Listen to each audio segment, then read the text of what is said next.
Mm-hmm. And he's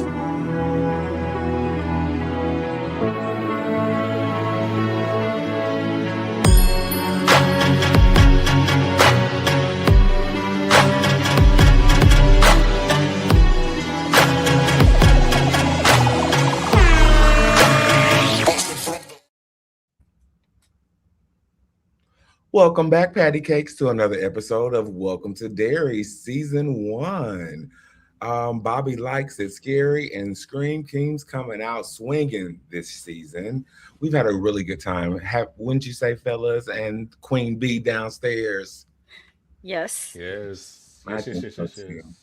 I never like to use the word cinema, how they use it all the time on social media, but I think this TV show would be a really good reason to use that word because that's what I received when I watched it. Mm-hmm. We I are back agree.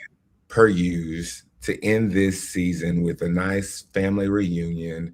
We have our cups full of spirits and our hearts ready to say farewell to season 1 of Welcome to Derry. I am TaMon Kane. You know, you can always find me here on Scream Kings, on Facebook, Instagram, Twitter, all the places. And we're just going to go down the line. Hey, Bobby, you're next. Hey everybody, Bobby Torrez here. And everything TaMon said. Also, make sure you like the video as well and subscribe if you're new to watching. Boom. Period. Yes. Popcorn. Yeah. Ryan. Yeah. Hey everyone, Ryan here.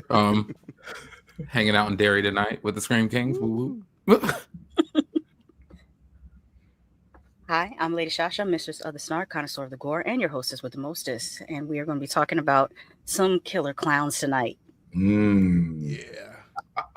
And this is Mike, the king of truth, justice, and peace, prosperity here, Ooh. ready Okay, to already- discuss this finale. We want to know in the comments, who would you kill on this panel? Oh my Oh God. my gosh. Why are we Wow. starting this early? I know I told you we're gonna kick this shit off something proper tonight. We're not gonna play. Okay, let's get to it. Tonight, per usual, when we get to hang out, we like to have a drinking game.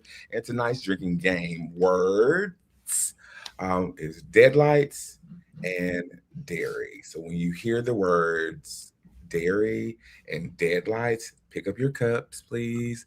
Have a sip with us. So let's practice. Yay. Cheers. Hey, Brooke. Hey, Mickle and Wash, Cabbage. That's Hey, crazy. everybody in Get the me a hooker. comments. Let me stop.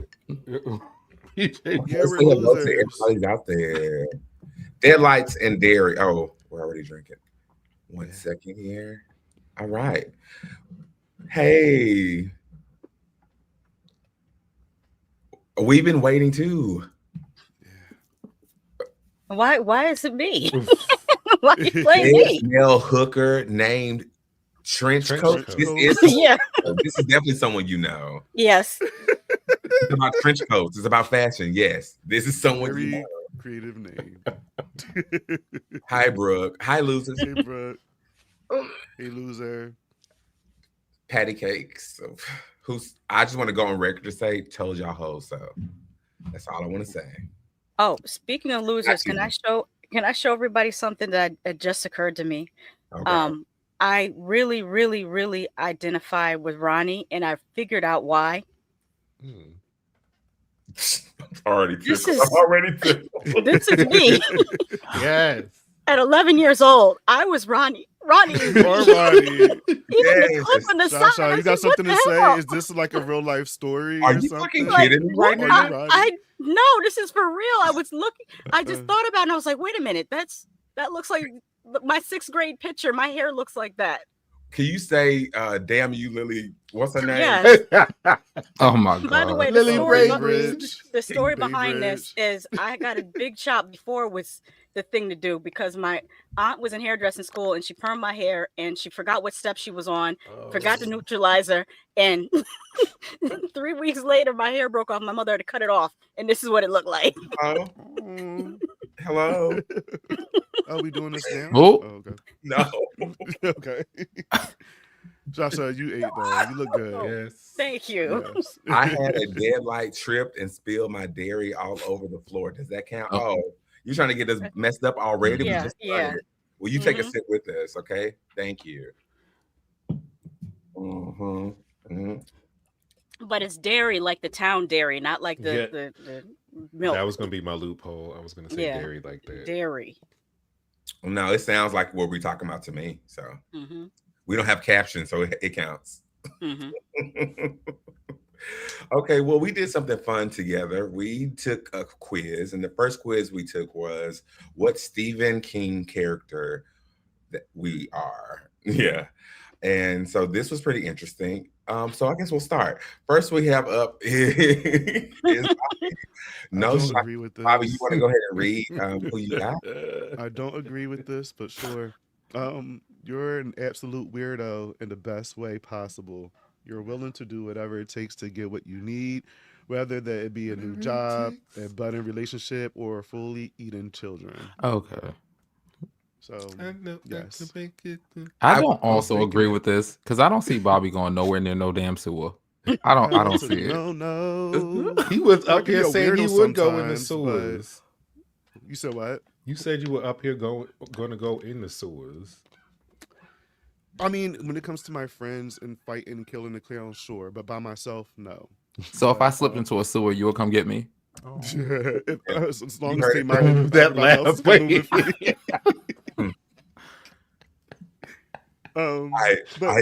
me. I agree with the absolute weirdo part. I can be a weirdo sometimes, but that's all. I thought that was a cool thing about your description in the absolute best way possible. I agree with that. Yeah. Okay. Yeah. Oh.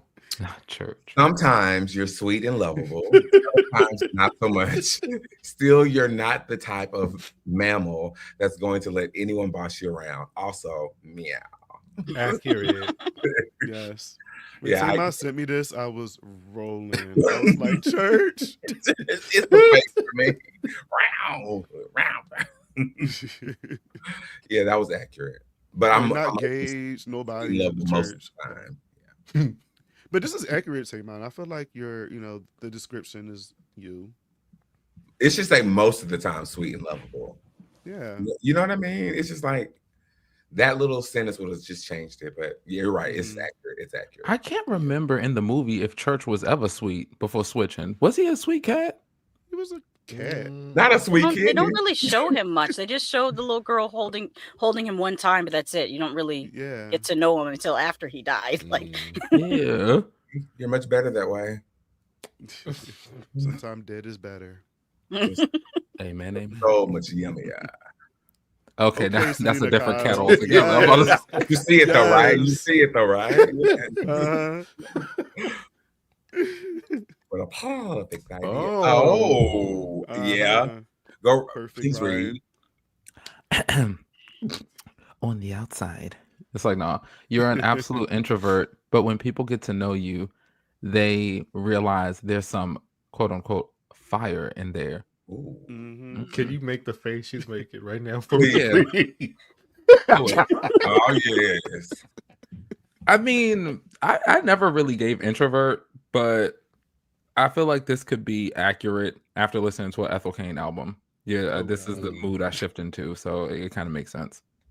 I actually love the idea of you recreating this look, this little blood splatter with a little lace top. I think you could rock that. Yeah. The moment I put that top on, it's going to be giving Ray in Scary Movie 2 when he said, "Oh, I got my shit from Ross. It's hot, right?" It's going to be giving that. Oh my God! Considering what the last week has done with his brother, I'm sorry. I don't know if y'all saw it. We'll talk off. Oh yeah, you're talking about going back and forth with 50 Cent. With 50 Cent, yeah. Oh yeah. Oh yeah. I was Team Marlon. Michael's also so the same one as Bobby. But this fits you perfectly, though, Michael. This is right. This is accurate. Yeah, because I think last week or the week before, I did say if Michael was a villain, it would be Pennywise. I can see it. You did. You called it. He eats kids, and we know that. So I think this is accurate.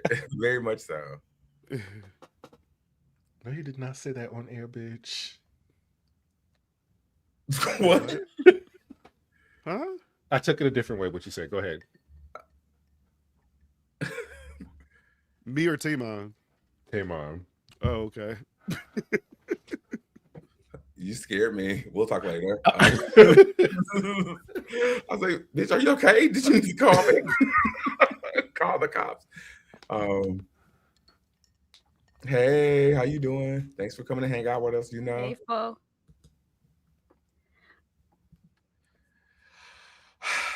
Okay, so here we are, last episode. Yes. Bobby, do you have an overview of this episode? I do. Period. Even when I'm sick, I still try to do something. Okay. Okay. Um. Messy bun and all, friend. Messy bun and all.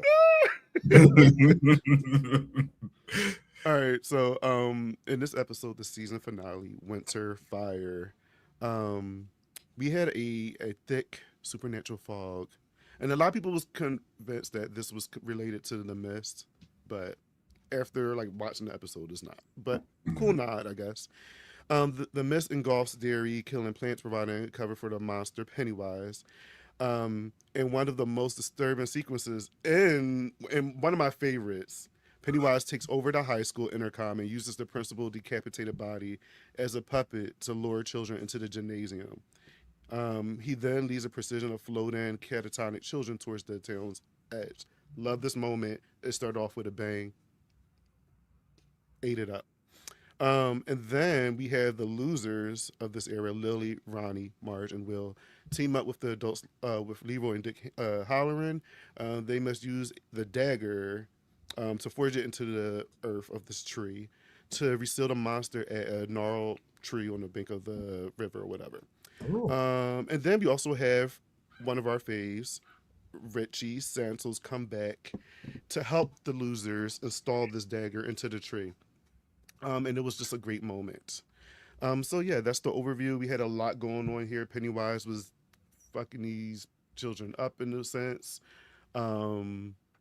This was a fun episode. It was a fun episode. I cried again. I enjoyed it. Y'all giving Richie too much. I'm sick of it. No, I like Richie. But it's not just with Richie. It's just the overall thing. Like outside of Richie, I think I got teary-eyed with the whole dagger moment. But then I also thought about Halloween Town. I'm glad you said that because this when they was were trying to giving me put the Disney thing. a little bit. This finale minus the kill. But it's cute though. It was good. You know, regardless Mhm. of it's giving Disney.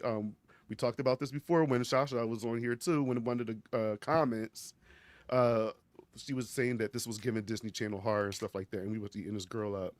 So I mean, it's true. From that Santeria scene in the cemetery with little Richie. right. But I'm not mad at it because I think the kids need this. Like I've waited my whole life to see some little black kids on bicycles having adventures. Like It's on bike, right? At least this new generation of 10 to 12-year-olds, they have this now. Even though it's on HBO and it's not technically geared toward them, we all know we would be 12 years old watching this show. Oh, for sure. Oh, for sure. sure. And what's cool is Mark, he's not here tonight, but his nieces who are that same age category and a little bit older, they watched the show and fell in love. So this is almost gateway horror because it's really horror, honestly. But they did such a good job in making these kids more, I guess, relatable. They didn't murder them so quickly. We have shout out to them too. They were acting their asses off too in the scene. Like Will, Ronnie, like the way they were just like, it was really good. Kendell, Hey, I really enjoyed. How's it going, guys? Good. How are you? Good. Was running a little bit behind, but everything's good. You're here. You're here.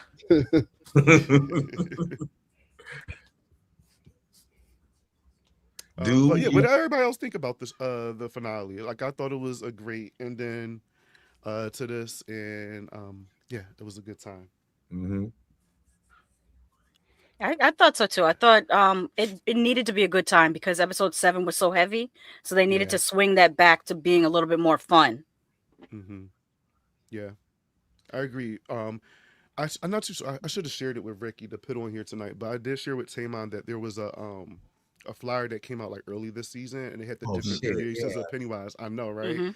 And it was each transformation that he did this season, but it was pretty much giving us a clue of what he was going to become. And then when I shared it to TaMon, the last transformation was the bat creature. So I said, oh, we're going to get it on this finale, which is dope because if you look at it, it shows every single thing that he transformed into in this season. So I wish we were able to share it on here. I forgot about it. It's okay.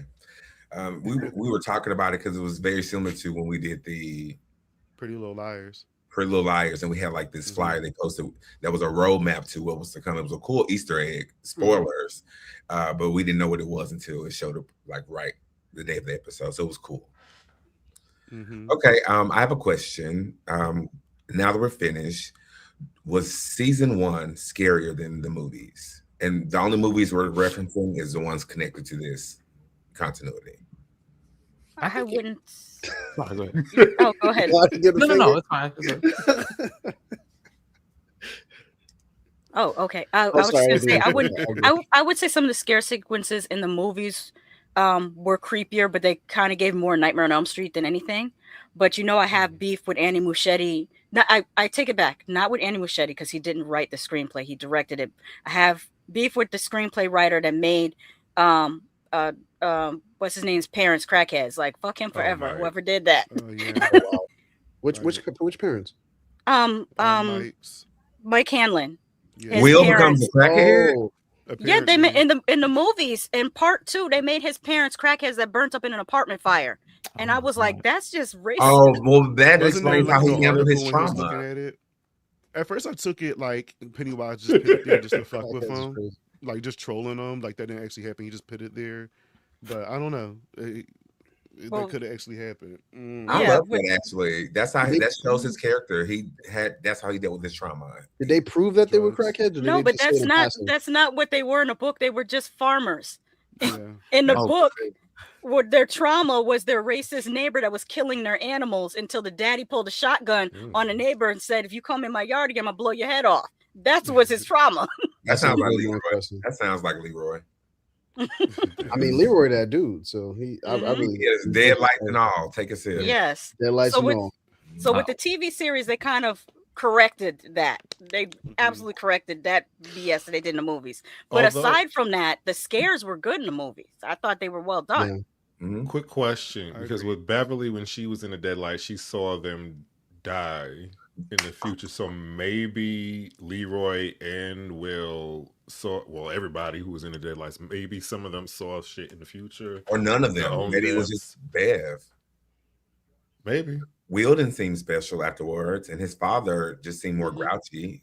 So I don't- Mhm. It feels weird connecting them. Like I don't know. After having finished the series now, the first season.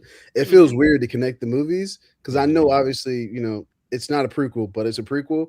So it feels a little bit like there are things in the movie they probably wanted to correct, and they did that, but then it makes things in the movies look slightly weird, at least in my opinion. Like Yeah. how grumpy Leroy is, I can understand losing Charlotte, her fine self. I understand. I'd be sad too. But like, I ain't losing his son on top of that, which is like that's a lot. But I just considering the Leroy we get now it's kind of like I don't want to see the transition. I don't think they're gonna show it, but I don't want to see the transition to him being old and grumpy. No. But I'd rather remember him as the version we got here versus the version we got in the movie. Yeah, I But the agree. show is scarier in my opinion. The first movie was scarier. Sorry, I put the show right after the first movie. Okay. I agree. I haven't rewatched chapter 1 for a long time. The real horror was real life stuff that Pennywise. Exactly. Mhm. And I don't think I knew that knowing this story. So for me, this whole experience in some ways has been eye-opening for myself and for the medium that we watch it in, because I never read the books. I've only seen the movies, even the Tim Curry ones. Oh. Really cool. Mhm. And yeah, I've never read them books. I've been meaning to, but I never got a chance to. I would always start it, then I'd have something else going on. So I only really saw the show and I saw the movie. So for me watching it, I'm like, the movie was awesome. And then seeing the show, I didn't realize that Stephen King was really in his bag about talking about how racist these small towns were. So for me, the show, that was shocking. In the movie, I just got a little bit through, Mike's eyes. But for the show, it was actually pretty shocking that they went that route because I didn't know Stephen King wrote stories in that fashion. Oh yeah, when you read it, a lot of the chapters are written from Mike's perspective. A lot of the movies, when they do Stephen King movies, they kind of the movie industry makes the movies look more racist than what his writing actually was. Like, he didn't write the characters that stereotypical, but when they transfer them to screen, Hollywood kind of has a way of making them way more stereotypical than the way he wrote them. But there's a chapter in a book called The Black Spot that's specifically about that incident with the people getting boarded up and them lighting it on fire. And it even mentions in a book that there were 2 teenagers in there that weren't black. It says in the book there's 2 teenagers were in there that weren't black, and they went there because the music was good and the food was good, and I mean normal shit. Yeah. But yeah. Not normal shit. Well, in our place, the food and the music not good. That's it is normal shit. That's fried catfish. You know who back there? What you talking about? So, I mean, actually, I kind of want to. It's kind of a question I want to pose because I'm kind of interested in your thoughts. How do you think his books were so received so well if he was clearly talking about small towns that ain't shit? Because that seems to be the theme in this. That seems to be the theme in Carrie. That seems to be the theme in a few things. I'm kind of curious how his books got as popular as they did. So we mainly get movies from him based on that. Because white people don't like talking about these things. That's because they never think it's about them. Yeah. I was They going to think say, they think just- it's about something else when they're It's watching about it. fiction, and it's not them. Good It's point. the same way, like in America, we can have these mass Shootings. yeah, I don't know whether I could say it or not on YouTube. Yeah, and they always say the same thing. I never thought it could happen here. It's like it's been happening for the last few months. Fair. You need Why to do you leave. keep thinking it can never happen here? It's just weird at this point. Yeah, good point. Good point. Mhm. I probably would have read them sooner if I knew he was talking about this type of stuff. To be honest Oh with yeah. you, reading stumbled Carrie on. is interesting. So I can only imagine. Yeah, it's just interesting how white folks get it. Because I ain't gonna call him an ally. I don't want to jump the shark, but but it is cool that he can really jump into these things and talk about them in a way that people didn't. I do have an issue though. Like when I was reading this book too, like it was moments in the book that he didn't have to use the N-word, but he still used the N-word. Oh, okay. Like every other time, I'm just like, all right, bro, you don't have to. But I saw that it was fine. Sometimes you have to use it. Yeah. Not in the context that. Well, That's another he's story. writing about a time period. It's the 1950s. That's what they were saying. That's what they were saying. For sure. It's 2025. It's what they're saying. Yeah, they're still saying it, actually. They're still saying it. That's crazy. But they're still saying it. TaMon, I would say, I don't really think any of these are scary. I would say it's more graphic than the movies, and it feels less safe than the movies. But I don't know if I would say scarier. I'll say Agreed. Pennywise is a lot better in the movie. I mean, in the TV show than the movies for sure. I think what because you for me, he was so fleshed out in the show. In the movies, felt scary because he had that little mystique about him. But we got really intimate with him in the show, and so by the time he was under Professor X's spell, he just felt like Pennywise, just a regular old villain. Okay, and I want to say that I want to take my words back because earlier in the show, in our previous episodes, I mentioned that I don't think that Dick could fight Pennywise. But by the end of the show, and he did that little illusion psychic trick, I was very proud and impressed after he had that little T boost. His I attempt. put that up on a clip. 'Cause I thought it would, I'm not too sure if we're going to play it tonight, but Probably. I thought it would be good to play and talk about it because I remember we were discussing that about how I think it was Tommy that was here, and he was talking about like Dick getting inside Pennywise's head, and this episode proved that he could actually Handle himself. Handle himself. And so, my conclusion is that Aubrey probably will, if if it was still alive and she was an adult, she probably would twirl him down. So yeah. Oh, for sure. I didn't know that until Dick is the litmus test, what he can do. So that's it. But okay. We're gonna take a quick commercial, and when we come back, we're gonna go over a phony moment from this season. We'll be right back. And that's on Big Richie Del Fonz. Rich the biggest. What are we talking about? The miracle. Because LaDonte, you couldn't do nothing with me in life. You see what I'm saying? I got Amazon Prime to the Lord because of smoke inhalation. Because I was saving my lady, doing what a noble knight does. So now in the spirit world, baby, you can't touch me. You cannot touch my anointed. What are we talking about? Huh? Man, the way that this snatched my edges clean off the gristle. Oh my God. What? Because even in the end, Rich was still gonna spin. You don't hear me. Mind you. Like, why did he make it out? And of course you named your son after Richie. We already knew. We already put it together. But the way that they put it together was so clever. LaDonte said, here, since you got your degree and you think you know everything, yeah, that's your son. And what about it? And what about it? Because your son and his raggedy ass friends, they gonna try to pack me up too. Don't piss me off, Marge. And that's what LaDonte was trying to tell her. Also, we didn't have time for this. Lily, I understand that the dagger, it has properties that start to make you kind of lose your mind a little bit. And that's why you was tipping on the tightrope like that. But we don't have time for this. We don't have time, Lily. That's why I wasn't really sure if I wanted to see you get all the way out. I wasn't really sure. You know what I'm saying? But you here, so congratulations. I don't know. Anyway, let me recalibrate my edges and I will be back. We have more to talk about. Let me tell you, she keeps me on stitches every week watching this show. She is so funny. Not LaDonte is Big Queen's nickname. LaDonte is crazy. LaDonte is hilarious. Before you go into the next part, I just want to mention one comment. Michelin Wash says, I feel like the stakes were higher in the show, which gave it an edge over the movies. I have to agree, because like that first episode, it's like, hey, meet these kids. Oh, you like these kids? You think they're the new loser squad? Oh, no, fuck them kids. They dead. On to the next. Like, the stakes were higher. They were killing a lot of kids in this series, more so than the movies did. Yeah. Mm-hmm. Yeah. Yeah. They, I guess, as she said, pack them kids up, right? Mm-hmm. Yeah, for real. I do think a part of it was so that they could not kill so many later on in the show. So they gave us the initial shock, and then they could kind of ease off a bit. Because I'm just gonna say the finale, I was a little disappointed with the death toll. I'm like, you got loose and did what? You had people floating around and shit. Yeah, real mad about it.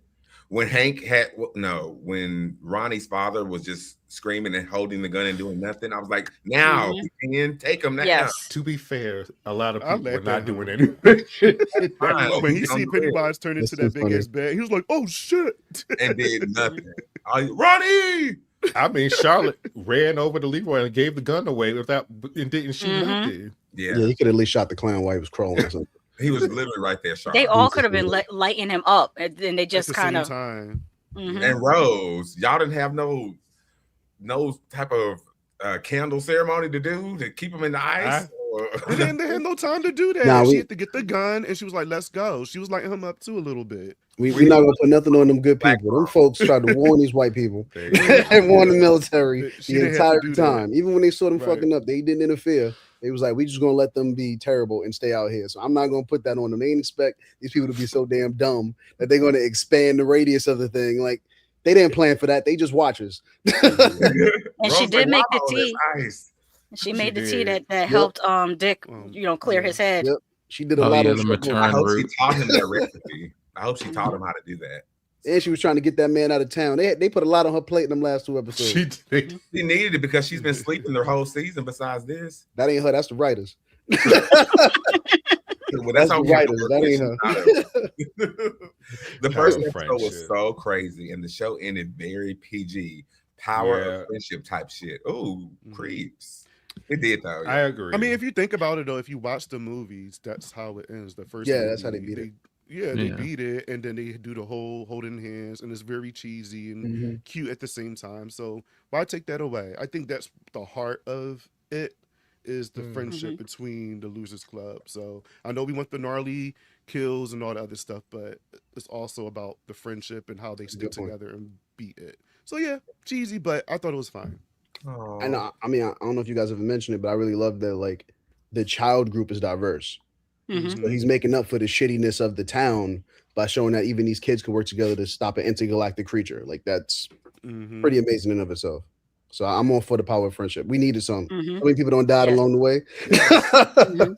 And I think a message of like, we all need to work together is really the core message of most media that's like trying to give you a positive outlook. So why not do that, especially with kids, when kids are the future and all that stuff. Yep, I agree. Hey, Alex, it wasn't at the end, it was the whole season, but he was just a projectionist. This dude, he turned a movie on. That's what I do. He wasn't military like those other dudes. It's fine. I was really hoping. I told Bobby that I was hoping for an interview with the vampire ending for him and Ronnie when they was driving off. I said maybe Pennywise snuck in the backseat. Maybe something. Maybe Lil P was back there. Lil Perry. Not the backseat. Nothing. I mean, I'm actually glad they made it out. Yeah. Because somebody need to leave. Now, I don't know if she's going to get drawn back to the town or not, but... And she also becomes a crackhead and Mary Will. No, I hope not. Too much. I hate that for her. Too much. Not doing it to Ronnie. Yikes, Ron. That's a lot, honey. I agree, creepy. I just think they had too many characters at that point, and so there was just not a lot for each person to do at the end. Low-key, they should have shot the military people while they were out there with Pennywise. I don't know why they didn't do that. Period. Especially if I were Rose. You all getting it. I'm trying to think what would Hank, like his character arc would be, because I mean we see him as a projectionist and then he's hiding most of the movie. I mean, like Shasha said, he's just work at the theater. It's just like they probably could do some growth with him, but I don't know. I think he was fine where he was at. Or they could have delved more into that.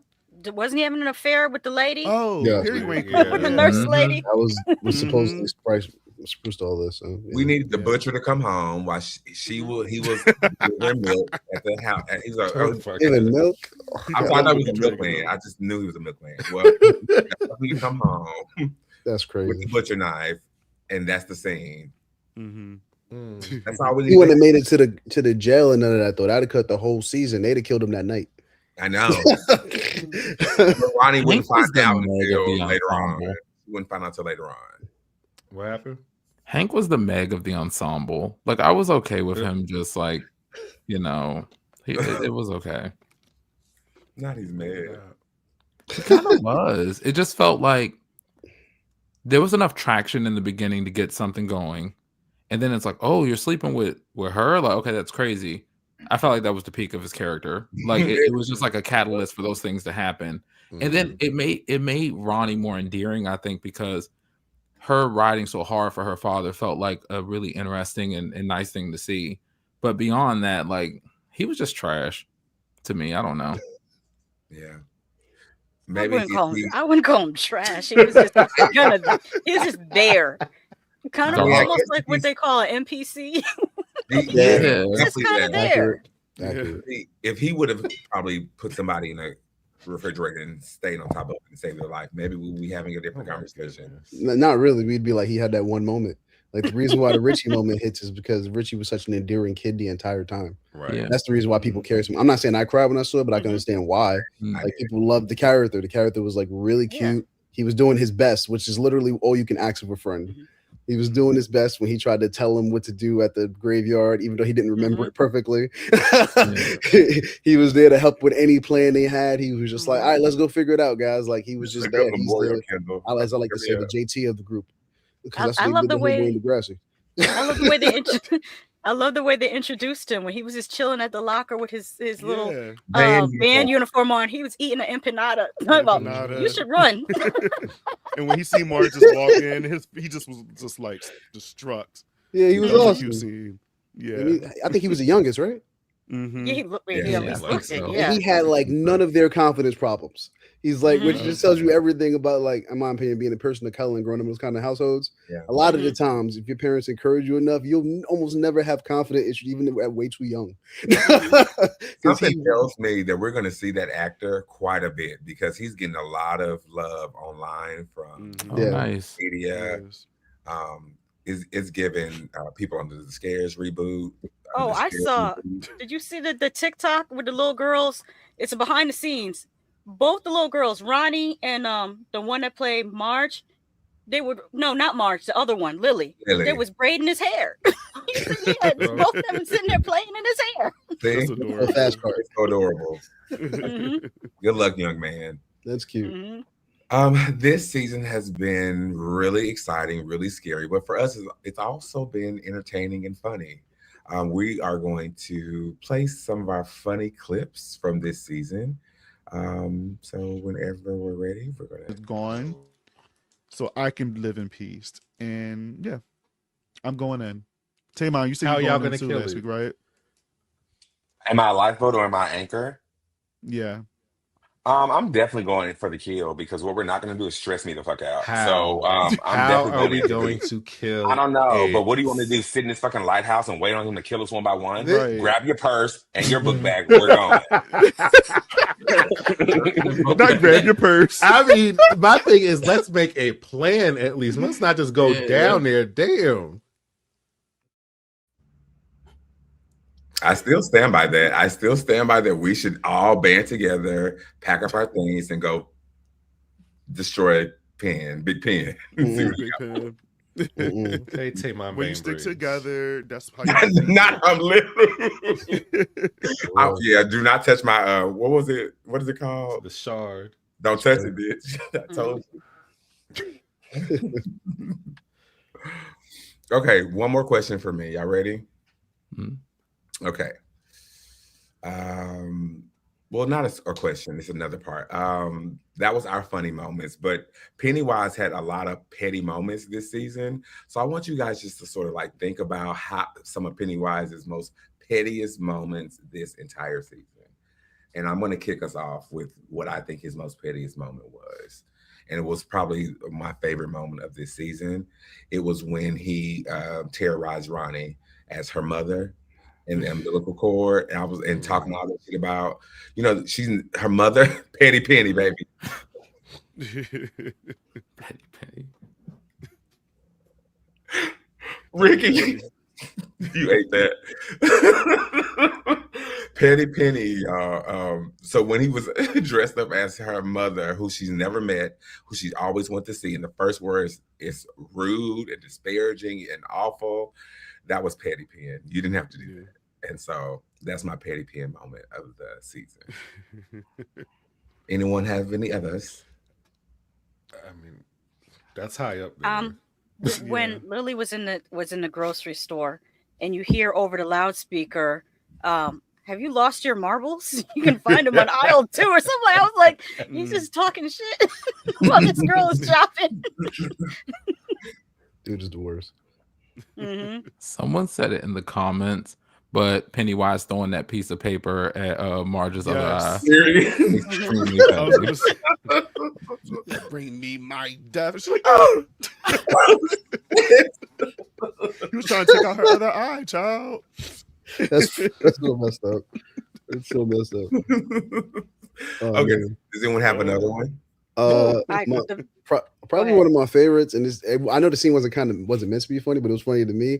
Was after he's messing with Ingrid Periwinkle outside, and then he ate her husband, and then she was staring at him, and he said, "Do I have face on my face?" I don't know why that was funny to me, but I had to pause the whole thing, and I was like, "Yo, he's a dick." Like, why is he like this? But that just made me laugh so hard. It was great. I thought it was like fantastic. The same scene when she was like, "What happened to my father?" And he was like, "Let me think. I ate him." And he's still inside of me. I mean, that side eye though, when he was like, "I'm going to bed," and she was like, grabbed him. That side eye was vicious. She should have known then. She should have known right then that she had fucked up real bad. That was a vicious side eye. I thought he was going to offer. That was my second petty moment too, Shasha. That was really quality. Yes. Mm-hmm. You're a dancing daddy. That was You're dancing daddy. Yeah.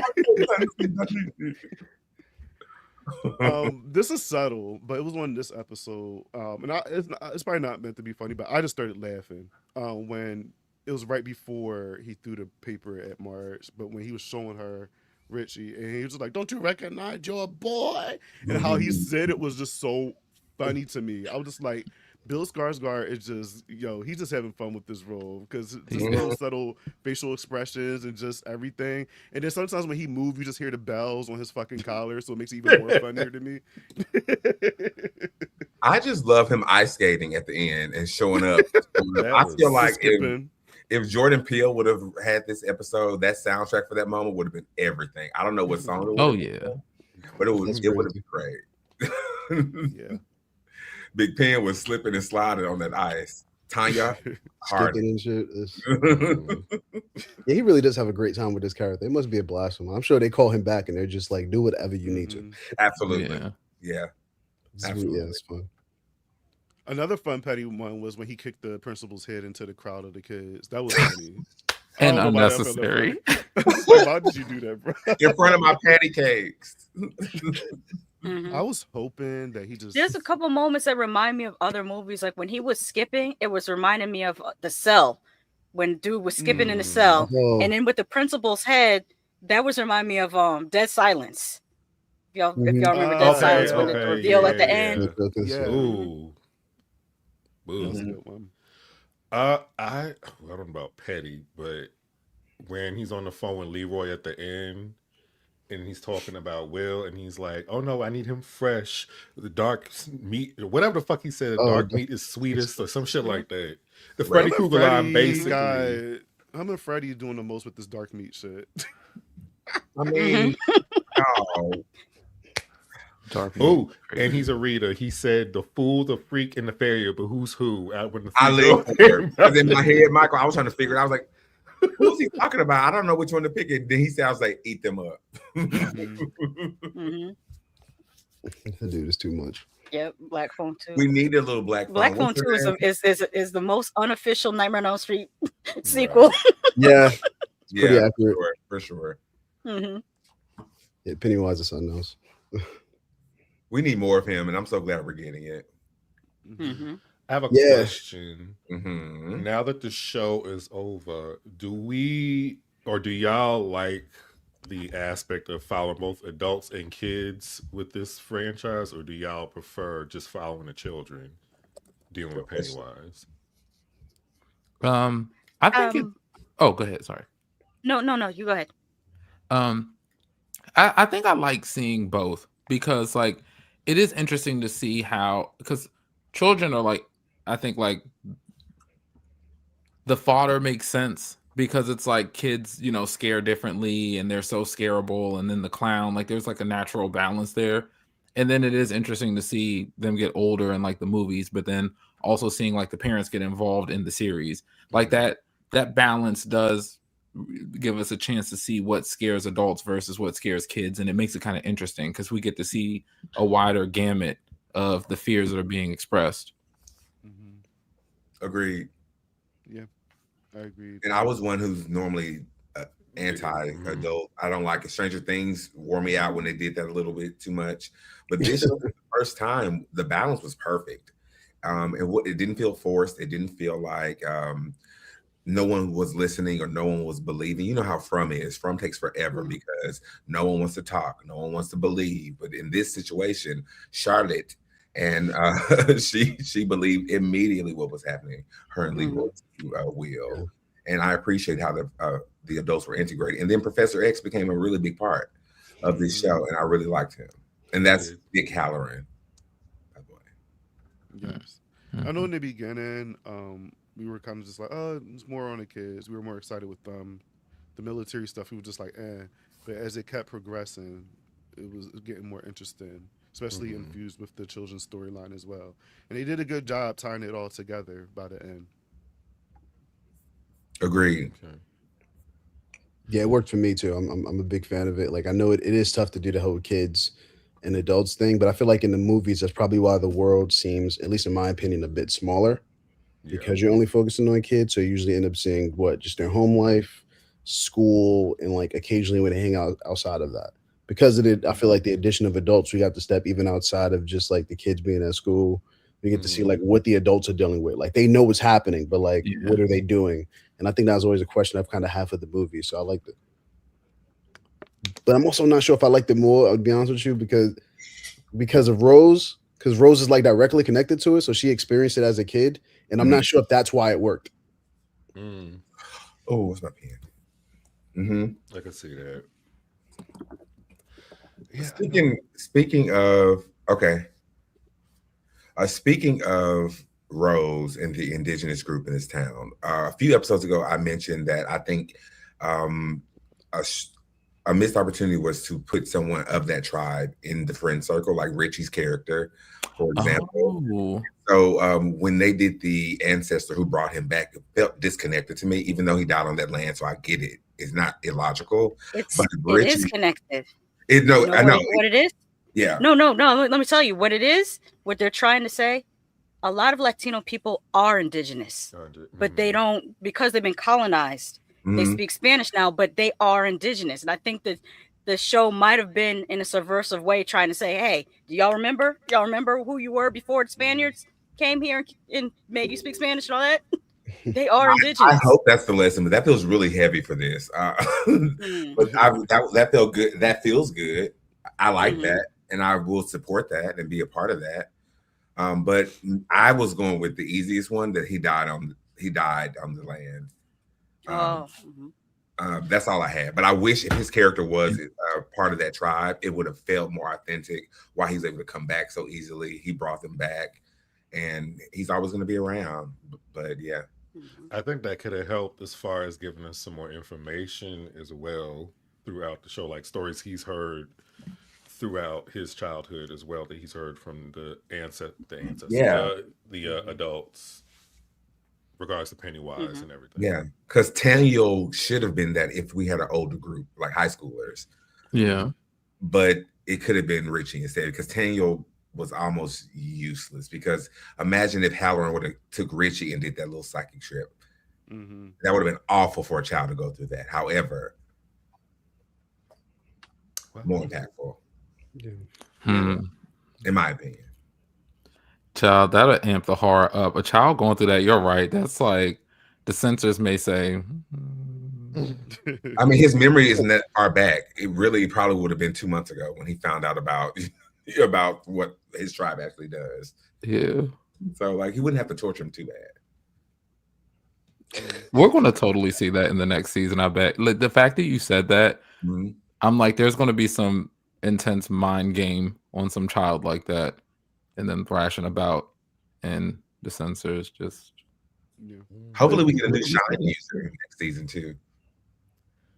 The gore was pretty high too. Like, they really did say screw these children in this one. Like, I remember in the first few episodes just being like, whoa. Because that's the one thing I think the movies kind of like veered away from slightly. Like, aside from seeing like Georgie get, munched on a little bit. Like, we didn't see all of that. Like, the theater scene alone was just like fucking crazy. When you think about it. Yeah. Right. For any movie, really. Listen, this light be coming on by itself. We talking about Big Ten. It's happening. I knew it. Yeah. Speaking of Daniel, I did feel like I didn't agree with his death at the end of this either. Oh, the Daniel? Why? Yeah. Because it didn't make any sense for him to die.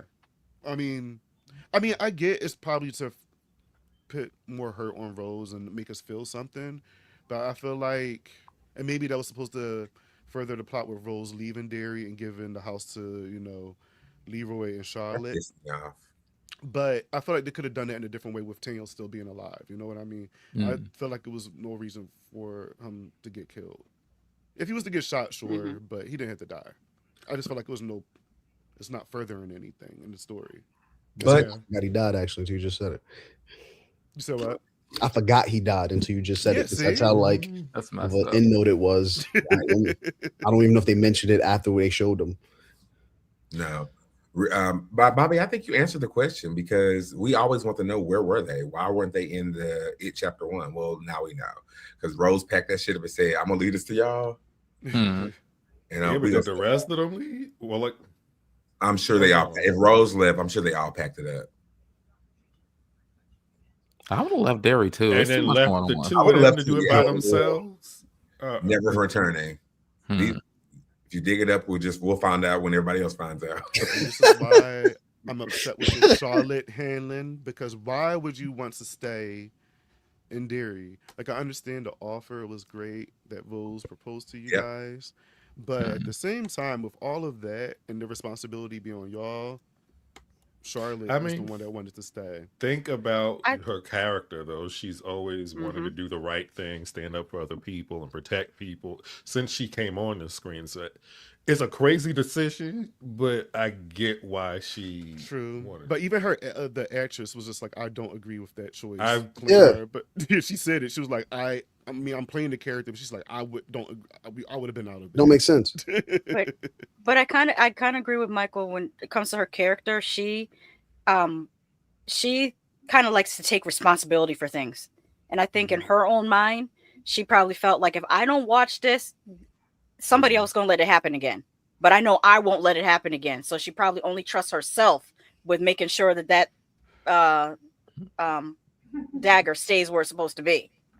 Because she's like, if I leave and they let that dagger up, that's a lot of responsibility. He's global. I will not want that responsibility at all. That's what I agree with. It's the responsibility of it. And it's like you talking about taking over.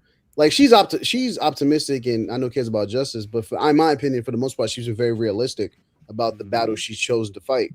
So like even when from the first thing we see the butcher, when she leaves the shop, she sees the two kids fighting because she knows two kids fighting is just wrong. Like, but she knows she's an authority figure in that position, so I could see why she jumped in. You get into the issue with Hank. She knew she could step in because she had connections that can do A, B, and C. She don't know nothing about the battle she's about to take on. So like, I get it. Your family's there with you, but you essentially just signed up for a 27-year time clock to solve a problem that they haven't been able to solve. Your child's death. Because baby, we're not putting this on Charlotte with Leroy's asses right there. I knew he was going to do this. I'm not saying he ain't a part of it. No, I knew he was going to do this, and I was waiting. I feel like he had a redeeming moment, I will give him that. I feel like if it was Leroy that said, "Oh, let's stay," Mike, you would be on his ass. But since it's Charlotte handling, because it wouldn't make sense for him to want to stay after what just happened to him, but it makes sense for Charlotte to want to stay. The town but that's his wife. She's not going to stay by herself. Well, actually. Because Leroy has seen what the military has done. He's seen all he needs to see, and he's done with it. Charlotte, to me, it makes more sense to her. Now, they could have had a discussion, be like, no, fuck it, we leaving. But that should have been a discussion. It makes more, that should have been a discussion. In a way, it does make more sense for him to want to stay because he's the one that's not afraid of anything. Yeah. Except for losing his son. We discovered the only thing he's actually afraid of is losing his son. Anything else he's not afraid of. Which is why that happens in the future. He loses his son. So he doesn't do a good job? Is that what I'm hearing? Okay. I mean, Charlotte ain't there either, so I don't know. There's a lot going on here. I'm just saying these black folks should not have made this decision. I hate to say it, but the white folks, I can get it. Wow. This town got a little bit more to give them. Yes. But like for us dealing with everything they was dealing with and the thing she was there for like a month and dealt with cops, all type. That's a lot. She was outside. Charlotte die young. Yeah. On top of a racist town, like that's a lot. And that's one layer. Then our kids are floating around in some ice skating rink. Oh, absolutely not. That's a lot. I can't see why either one. I'd almost rather Pennywise made them stay, versus like them being like, this our decision. We all trapped here, bound them. Yeah, like some Frums type stuff. Like that would have. Oh, that's disgusting work. Just Penny. Take me out now because I'm not doing that. Oh, not you not trapping me up. I can never leave. No. Nice right now. No, that's not the way out. Because in your spirit, you know how these things when your spirit is trapped. So. Rose, I need you, girl. We got to do something. Rose was smart. She's like, I'm the fuck out of here. And Charlotte and Leroy should have followed behind. She can't leave immediately. We got to have a conversation. And I mean, we need to meet the whole group. She dealt with this her whole life. She put her time in. Yes. You ain't doing that. She got her pension and 401k. She didn't go off. She did her part. She's been dealing with this shit since she was a child. Exactly. She's good. She did her part. But what about your ancestors who just floating around? They did their part. I need a break. She My sees a soul friend. is I'll heavy. come back and help in 27 years if y'all Right. need me, but I ain't staying here. Yeah. My hope was Taniel, and you ruined it. So now I'm out. Was Daniel really anyone's hope? His hair was. They set it up like he was supposed to be in the beginning, but then it just kind of fell off.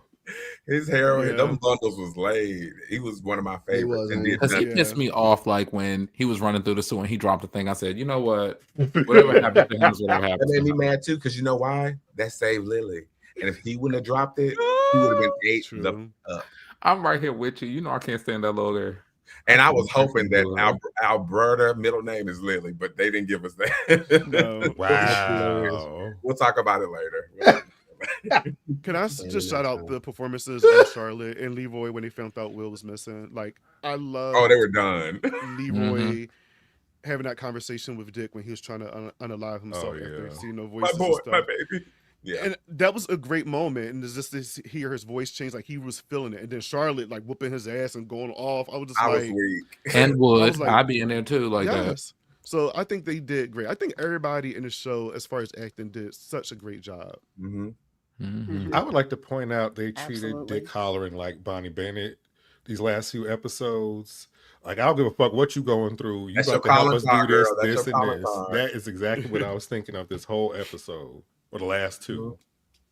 Period. I But don't. they helped them. Rose pop. She made that Rose is concoction. the only one. Because she was the only one that know how to do it. Like, well, who else would know how to make something like that? That he was surrounded. The whole by? tribe. She's not the.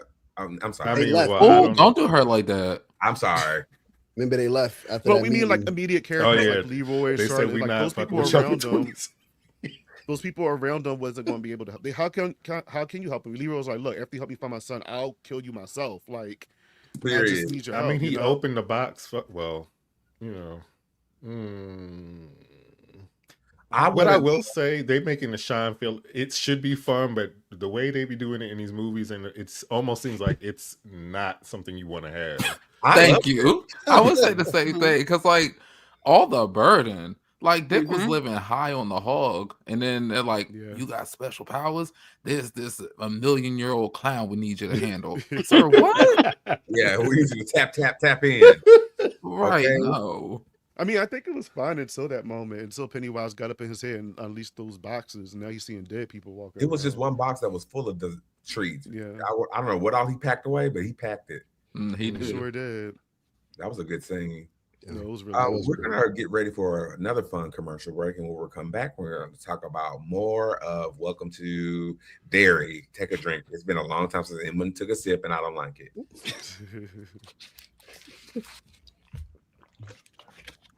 Commercial.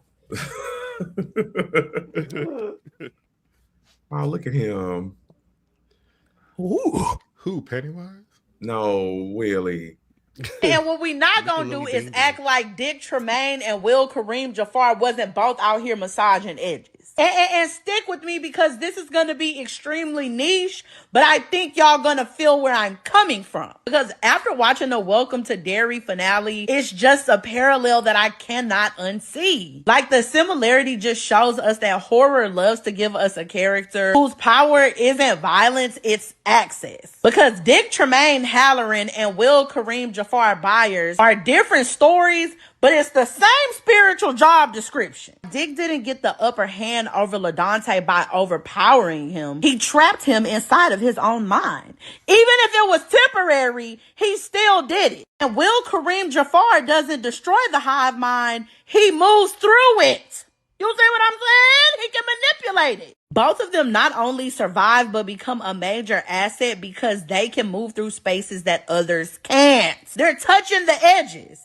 Even though LaDante don't have no edges and a nasty foam roller set, you get what I'm saying. And the thing that really tickles my edges is that for both of them, their power isn't clean. It's actually very invasive for both of them. It's loud, it follows them, and neither one of them have the ability to clock in and out of it. Like, for both of them, their nervous systems are permanently tapped into it. And the tea with no degree for me is it feels like for both of them, we're learning that the real power isn't in killing the monster, it's surviving proximity to it.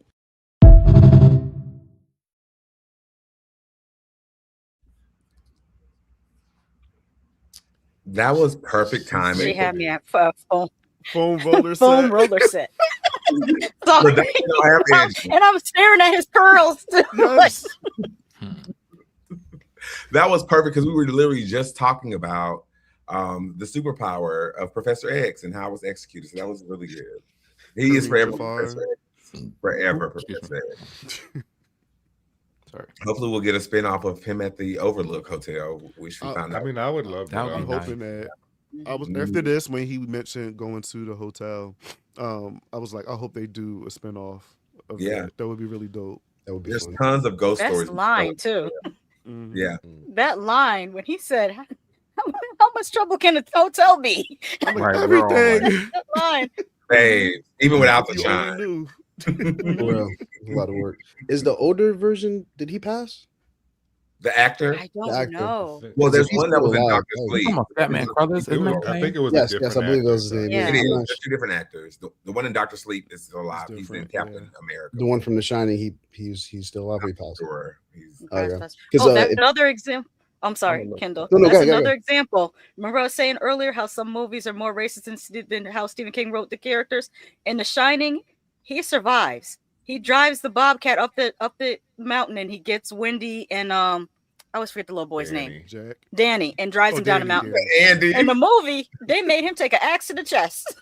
That was crazy. Right. Yeah, I he hated that lived Somebody in the has book. to go, but let's hope that this whole Stephen King universe that we're getting now, they'll fix some things. I hope Yeah. they fix that character. Because in the Dr. Sleep book, I heard that he dies in the Dr. Sleep book because obviously he's older and things like that. But That's fine. yeah, I'll that's take fine. that. I just didn't like We'll how have they did it. Opera in the by movie, like then. Shasha said. So. Yeah, it would be cool to see like use Dick almost like the main character to jump through these worlds. Mhm. I know Oh, that's that something that happens in the books, so that would be really interesting way to tell a That's story. what That their guy was just universe. I want to see that. Yeah, that guy's just my favorite. Dick was my favorite character. Like I loved all the characters to be honest with you, but Dick was he just was did he did something for me. I don't know. I think probably because of where I am in life or something, but he did just something for me. It was the way his story starts out is him just kind of like kind of being one of the guys, and then he kind of he realized he has powers, but he's just kind of being like a normal dude. He's not really trying to take advantage of his abilities. And then he just kind of gets put in a predicament where he kind of has to. I just kind of found that really rewarding, and just him kind of overcoming his fear of his own abilities. I thought was like really nice. Yeah. Any other but that's a great idea you had about him jumping through the different like books. They could have infinite like spin-off series with him, with Dick Halloran traveling through these different places. That's an excellent idea. Yeah, we've been talking about the best ways to incorporate him throughout the season, and that's a great idea. I wonder how he could pop up in Carrie, because that's the next TV show I think of Stephen King. Just drive through after it got blown up. He took a job as a teacher, as another counselor. He's another counselor. And then think about something like that they talked about in the series, right? That Pennywise can clearly see across time, like even the future and stuff like that.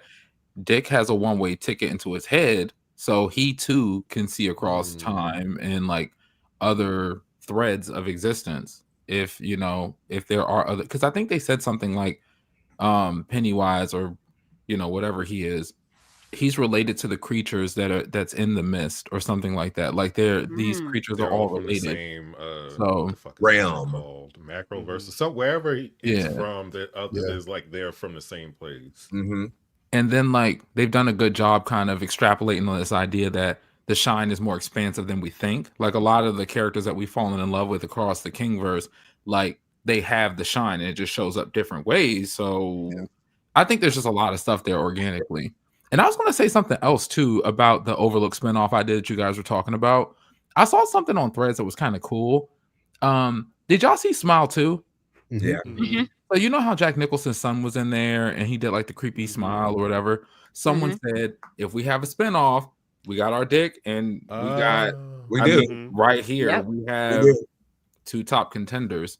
And he has the chops to do whatever that role calls for. Yeah. Yeah, he does. That's cool. Her real review. Yes, they definitely need an Overlook Hotel spinoff with Dick and like a Creature of the Ghost of the Week. Absolutely. That's how you do that. There's so many things that can happen. Not before I get my 13 Ghosts miniseries that I've still been begging for. It's still coming. Give me that first. I think it's in post or probably pre. These girls can't focus. They do that first, and then I want that.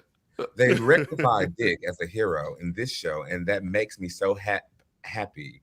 He's one of my favorite Stephen King characters. Yay! Yeah.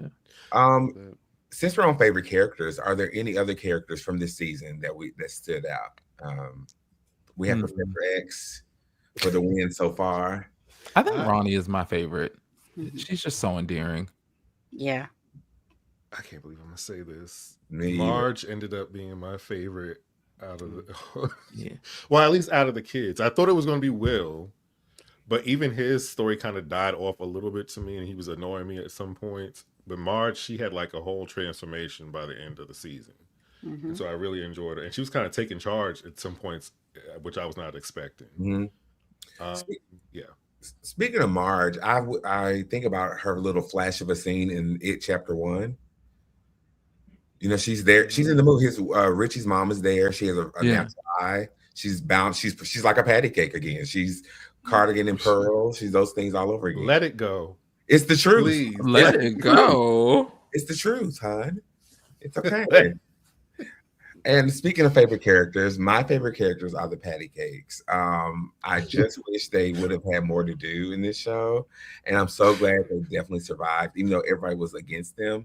Like those two there, definitely against the patty cakes living. They were giving, scandalous. Like very much. That's hilarious. Brooke makes a good point. She says, I loved Ronnie, but I wish she had more to say other than fuck you, Lily Bainbridge, and my daddy, LOL. I was talking to my sister about this. Like the direction should have given her more range than always screaming. There's different, types of emotions she can show besides just always screaming. Not an angry That's not her fault. That's not her fault. Made a whole career off of that. So y'all, that's a trope you lean into, then, girl. I watched it was an interview with her. I think it was on the podcast, and she said that was one thing she would change about her character as well. With her, not her agreeing. She said, "Look, don't she agreed. She was always angry, and she's like, I get it because of my father and stuff like that. But she said that would be one thing she would change. Yeah, because there's Black women also have depression and sadness and anxiety, and we have full ranges of emotions besides just angry. Not the lady in the yard. And that's why I didn't finish Stranger Things. I turned it on. I still didn't see. I don't know the little girl's name. I call her D because she reminds me of D from What's Happening. I didn't see her in the first episode. Yeah, they don't never give her nothing to do but show up and say some smart shit, and then that's it. And I was like, Erica? I think it's about Erica. Yeah, did they improve her character? Erica. I only watched the first episode. I love her. They got her more involved in some stuff. Okay, good. Yeah, she feels back. She's like the smart problematic person as hell, honey, because Erica was giving me what I needed in Stranger Things. Erica was great. I cannot lie.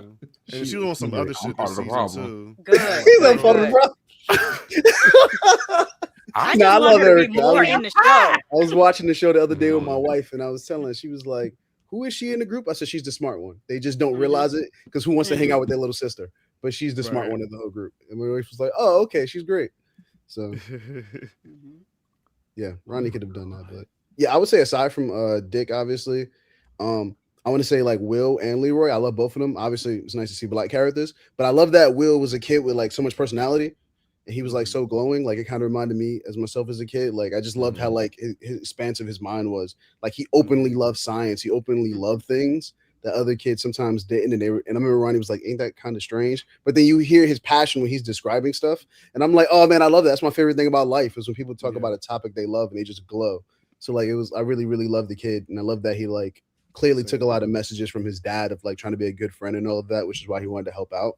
And I love Leroy coming to kind of at a head with like what he believed. In the first episode they highlight that he believes America could be better, but then like he kind of has to come to reality of like what that looks like, and I kind of found that really interesting for his character.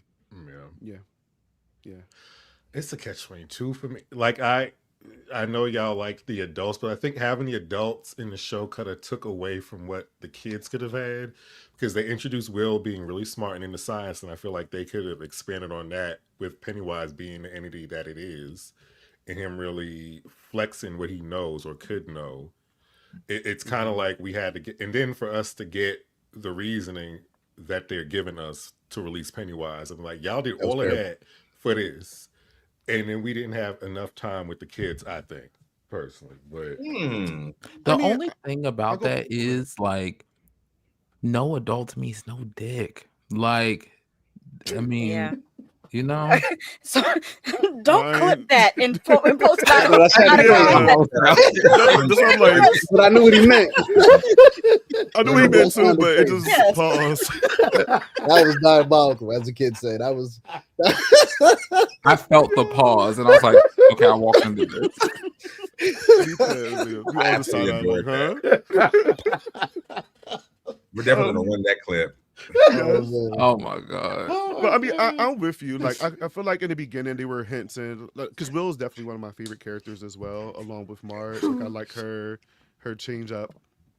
I mean, I like Charlotte and Leroy as well. I don't know, it's hard, but I will say with like Kendall, I agreed with. I kind of see myself more in that character. And it was just also cool to see him talk about a passion and get excited over it. I thought that was adorable. But like you said, Mike, I thought that was going to like maybe lead into something later on in the future of the season, because of how, you know, passionate he is about science and things like that. So I'm like, oh, maybe this is going to come back later on and he's going to end up using it.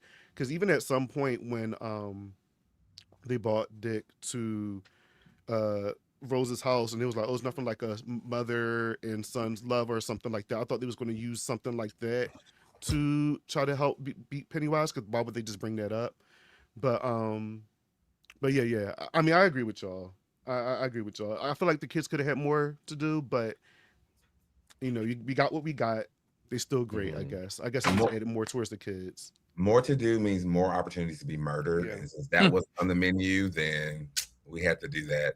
But I want to show you guys something. This is a picture of Marge. Okay, girl. It's chapter You 1. like a Stan's, white cunt queen. Exactly. She's a patty cake all grown up, like I said. You said she had a glass eye. What did you say she had? No, I thought I was thinking that Marge was the mother that was overprotective of her son. The one that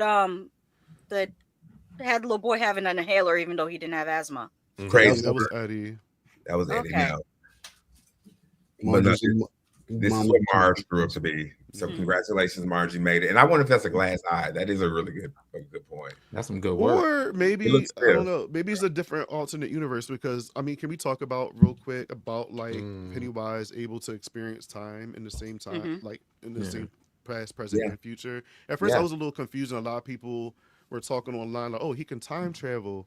And at first I was like, yeah, but I don't think that's what it is. I like what he said, he experienced everything at the same time. So it's like he knows what's going to happen, because he's experiencing, like the moment he's with Marge, I'm sure he's experiencing a different situation in the past or in the present around that same time. That's just how cosmic entities work. So it is a little confusing. But I don't know, like, what are you guys' thoughts? Like, did you guys pick up anything from that where y'all confused too? That is a big part of this conversation, of this episode, talking about where we're going next. And I think that he's omnipresent, like, right? He experienced everything all at the same time. And I think he just gave us the groundwork for we understood the 2 seasons were going back, but he gave us the roadmap and his agenda while we're going back. And we have a lot to look forward to, which losers are going to be the ancestors / descendants of that group. How are they connected? That's he explicitly told us he's trying to kill y'all hoes before he gets killed. But he knows the outcome will always be the same, which is super cool. Unless he changed it, then we can move forward. So we don't know what they. I feel like he's his own undoing. Why are you telling them that they're gonna kill you? Like, you give They them won't the whole remember plan. anyway. They won't remember. Remember the feces in the water? It doesn't matter. Because Marge and Leroy wasn't helping nobody. They could have said the pillars are up. If it was me, and I remember, we will have a whole town hall. Y'all know what's happening. Year 27, he about to wake that ass up. We're about to all leave town for just a little bit. Keep these pillars up. Oh my god. Yeah, we're getting a little bit. We need to be going for a whole year and some change. A little until he comes back. Shut the whole town down. So that was the conclusion that the director said, like he's experiencing all the time at once. That's what his monologue meant to me, that he was It's not linear. Time is not. He said yesterday, today, it's all the same to Pennywise. Yeah. I'm gonna be honest. I do not like time shit, and I don't like Terminator. I don't like any of that. I cannot stand. Don't you like Everything Everywhere at Once or something like that? And that's kind of that similar. I like. Yeah, that was different though. Yeah, that was kind of like alternate universes moving in parallel. This is him talking about experiencing the past, present, and the future all at once. Like honestly, that was my least favorite part of the episode because I was like, really? Wow. Yeah, granted, I'm a nerd, so I like time travel stuff. But for me, I was just like, what? Huh? Like, bro, just like, huh? come back every 27 years. That's all I needed. I guess I'm surprised to hear that because I see Pennywise as being kind of like an eldritch horror, like slightly. So like it kind of makes sense that he exists in this space between like time and that he can kind of see across it. And I think because I feel like I'm loud. Am I loud? Do I need to turn this down? I also feel like it kind of like romanticized him in a bit that wasn't too much. Like they didn't go too moody because like he is kind of like giving clown, even though he could take on other forms. And it kind of screams like this tragedy of seeing your end and constantly fighting to try to make it stop, knowing that it's probably hopeless, but the show must go on because he is like clownish. So it feels like a marrying of elements that kind of work for Pennywise without it being insufferable. I think time is going to tell because to me it was because my thoughts were okay, how are we going, why are we going backwards, how are we doing this, why are we doing it this way? You know what I think it is? I think it's because the errors they're going to go to, that's what it is. It's him trying to circumvent his end, like by going to these 3 timelines and trying to like Terminator style, which you said you don't live for, but like try to nip the seat in the bud for the Losers Club for like, you know, these points in time that are sensitive and maybe manipulatable across what he can potentially see. I don't know. That sounds like a lot. Like it's not like sounds like a lot. It's just like just kill them. Pop a shroom before coming. You weren't even going after Marge like that. You weren't going after her like that to be trying to really kill. So for me, it was kind of just like I'm not buying it. Did you guys already talk about the Easter eggs in the intro? Yeah, how it changes over time. I think the next season, I mean, they haven't announced whether this is for sure, but because in the intro they keep showing that car with the gangsters in it and them shooting, and then in the series when they pulled the car up out of the ground, they said that it's somewhere around 1905, 1908. Do you think that they had Pennywise make that statement just so they have a reason to tie it back to the next season being possibly in 1908? Yeah, they confirmed that the next 2 seasons are those the next 2 pivotal events, the heist. Oh, they confirmed it. The Easter egg hunt. So that and the other one, the Easter hunt thing. Correct. Yeah. Also the intro. Because I know they mentioned someone mentioned to Andy Muschietti, like, please don't let it be a few years to the next season comes out. And he's like, I don't got nothing to do with that. I had plans for season 2 and 3, but whatever they want to do with it is on. So I don't know what we're going to get, but it should be 35. 1935. Thank you, Nightmare Files. That should be the next one. That's the next season 2 is the Bradley Gang. I'm not honestly that excited about that event. I'm more excited about season 3, the Easter egg hunt. I mean, if it's written well, it could be great across the board. Because I mean, they did. I'm not worried about being entertained. I'm just saying. No, but they did. Boardwalk Empire was pretty good. Yeah, Boardwalk Empire was pretty awesome. Yeah. But I like that they're going backwards. To be honest with you, I think that's why the whole time thing didn't do anything for me. Because I was like, bro, this is working. Like, we don't even need a reason for you to tell us why you're going back. You could have just started at this time period because this could have been your favorite to start in. Like, we know this thing comes back every 27 years. The rules are very simple. I mean, like in the movies, they obviously eventually like kill him. And I guess we're supposed to assume he never comes back. But I also heard something where the director was like, he was considering making a part 3. So there's been a lot of weird stuff going around. But like, realistically, I don't think you even need to give me a reason to go backwards. Just tell me what happens every 27 years. Like, you're painting a great picture. I don't need Pennywise to be like, I've experienced everything. I'd have been like, cool, they're never going to show us everything. Just I agree. I do think they'll need a chapter 3, honestly, if they do this, because the way the Losers Club got rid of Pennywise in chapter 2 to me just feels so weak. even in comparison to this finale, what they had to do. So I'm like, y'all got to give us something else after this, or I don't know, because we had we had Beverly in the end. I don't know what they're going to do. Are they going to do time jumps within seasons 2 and 3 to show us what's currently? I have no idea what's going to happen. I think we probably going to, if it was that was so random, maybe we're going to be her ancestor line, right? Maybe we're going to see who she's impacted by, and maybe mental health will be a part of her character too. We don't know. King Bobby, I know you have to get out of here so you can get the rest that you need. Please give us your final thoughts and your ranking 1 out of 5. Okay. So overall, well, thanks guys for joining tonight, and this was a lot of fun. I'm sure we'll do this again in the future. My overall thoughts on the season, I enjoyed it. I loved it. I was excited for TV every Sunday. I was looking forward to watching this show every Sunday. I like when they do shows like this, when it comes out instead of just us binging it, because if this was all bingeable in one week, then we wouldn't really be talking about it right now, I guess. So I like it, and I like that they expanded on this universe. I had a lot of fun digging deeper into this, and I'm looking forward to see what they're going to do next with this universe. Like maybe we might get a whole Shining situation. We might get more on top of that, and then with the second and third season, I'm just excited, y'all. I'm excited. Like they did a really good job with the season, and I'm gonna miss talking about this on Wednesdays because this was a lot of fun. I'm gonna miss watching this on Sundays. So my overall ranking, I'll give this. I'm gonna be generous. I'm gonna give it a 4.5 out of 5. Because there's just like little minor things that kind of just like, that's keeping that other extra point away, but overall, I thought this was a fucking fun show. It got a lot of people talking. The characters was great. The vibe was great. The cinematography was great. Like, just so much great things about this show. And yeah, that's all my thoughts. I think you nailed it, and thank you for sharing. And you're right. We have so many other things to talk about. Carrie's coming. Yes. Some other fun shows are coming out. We will all be here together to talk soon. If I don't see you before then, happy holidays. Take care of yourself. Stay warm. Thank you. I'll try. And you guys stay vigilant and keep floating. I see y'all later. Man. Gang, gang. I want to highlight a comment.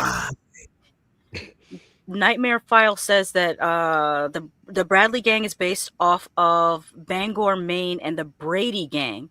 And what it makes me think of is also, you guys mentioned, and also in the intro with the explosion. There was an explosion in the U.S. I don't know whether it had to do with Easter, but it was in elementary school, and I wonder if that was also factoring into it. But I'm guessing because Nightmare Files has this information that he's probably going to produce another video on it, because on his channel he does a lot of videos of like the true story behind certain things in horror movies.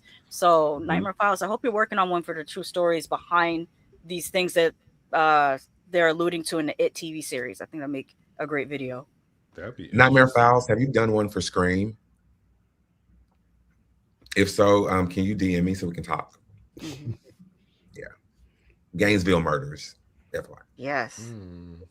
Because I found his channel. I think the first video I saw his was about Jeepers Creepers. The story that inspired Jeepers Creepers. And also he did a really great Candyman one about Cabrini Green and the lady who someone actually came through her mirror and killed her. It was crazy stuff. Oh. Speaking of Jeepers Creepers, do you think they stole the 27 years thing from it? Probably. Nightmare Files. Find me on any social media, maybe Instagram. Same TaMon Kane, so we can talk. Thank you. Love you, mean it. Any other favorite characters? We talked about Professor X. We talked about Marge. We all love Little Richie. Okay. Yes. We asked this question in the Hellsea, but let's ask it here. Who is the overrated character of this show, and who's the underrated character of this show? I'll go first. It's easily the overrated character is Richie. His character, Wow. Bobby, his character was definitely designed to do what meant to do and accomplished. He's not from the books, so he was written to be the heartbreaker, the heartthrob for Marge, and that sense of happiness in the group so it can hurt and kill us later. Great job, writers. You succeeded. The underrated, unfortunately, is going to be the patty cakes because I honestly feel TaMon, please. Why do you like them? They're bullies. When she Honestly, I said feel to like Marge, that's "Did you wear that sweater yesterday?" I'm like, "Bitch." it's a valid question, babes. Did you or not? Not. It's a very valid question. We're But 12. seriously, I think that's one perspective of them. We don't know what else what shit they had going on. I will say we did mention if the lead patty cake was a part of the like something happened to her with Pennywise and she ended up becoming ingrained in the group as well. Mm-hmm. That would have made for some interesting conflict, even though they already had enough. That could have been interesting to see an actual bully join the group. Even though they were bullies, but it was kind of like they're not doing enough for me to want to see them die. Exactly. You know what I mean? It's like give them grace. Patty cake. Okay. So what do y'all think in the comments? Who is the overrated characters and who is the underrated character? So I'm going to popcorn this question to you, Ryan. Who do you think is the most overrated character and the underrated character in Welcome to Derry? Hit it. Overrated Tanya. Huh? Get this off the screen. The lead patty should have gotten it. She should have. Yeah, too much. Tanya was overrated. Oh, that hair. I mean, a hero character does not make. I need to think about who's underrated. I would say maybe. I don't know why my mind went to that extremely racist white dude from the earlier episodes. I feel like they could have did a little something extra with him and then seen him get munched up. Which one? Help me. The one the one that was like all like stank faced and didn't want to like salute old boy. We could have used him as true body horror. Yeah. The one that couldn't load the gun. Yeah. Mm-hmm. And got read for filth for it too. Mm-hmm. Oh baby, read him down real bad. He deserved, but like, yeah, he was. Wait, no, that's not a good answer. But that's my answer. I'm okay. I'll popcorn to Lady Shasha. Go ahead, save me. I'm gonna say overrated Lily because she has a similar problem that Ronnie had with. Yes. Ronnie was always screaming. Lily is always crying. Like, can we vary this sometimes? Sometimes have Ronnie cry. Have Lily scream. The one noteness. Stop. Let's not make her so one note. Oh my gosh. Shasha, can I say that she was I love a scream queen. She has two great moments for me this season. When she saw that hand on her wrist in the first episode and she looked down and she screamed. It was perfection. And then in the finale when Big Pen was ice skating, she was losing her shit. Where is he? Ah! She was losing her shit in that when it was all circled together right before he took Marge. Hello? Right before he took Marge, Lily was doing her thing. She's a great scream queen. But that's it. That's it. I'd never give her praise for anything else besides that. And hopefully her name is Alberta. Mm-hmm. Hopefully. And underrated, I'm going to say the Butcher, because I thought that was a really smart thing to have him be kind of the nicest person who talked to, oh God, I forgot the mama's name. Charlotte, yeah. He was being so extra nice to her and kind of made her feel like, oh, this is a decent place. These people aren't racist. Turned out that he was the most racist because he was like, board that shit up and set it on fire. Like that's kind of realistic. Sometimes the people that be in your face smiling the most be the ones that are behind your back trying to do you harm. Yeah, and earlier Kendall said the word ally, and I had a little sigh. I was like, I don't know. He's not one. I know just the word in general makes me side-eye, but I hear you. I hear you. It was the only thing I think of.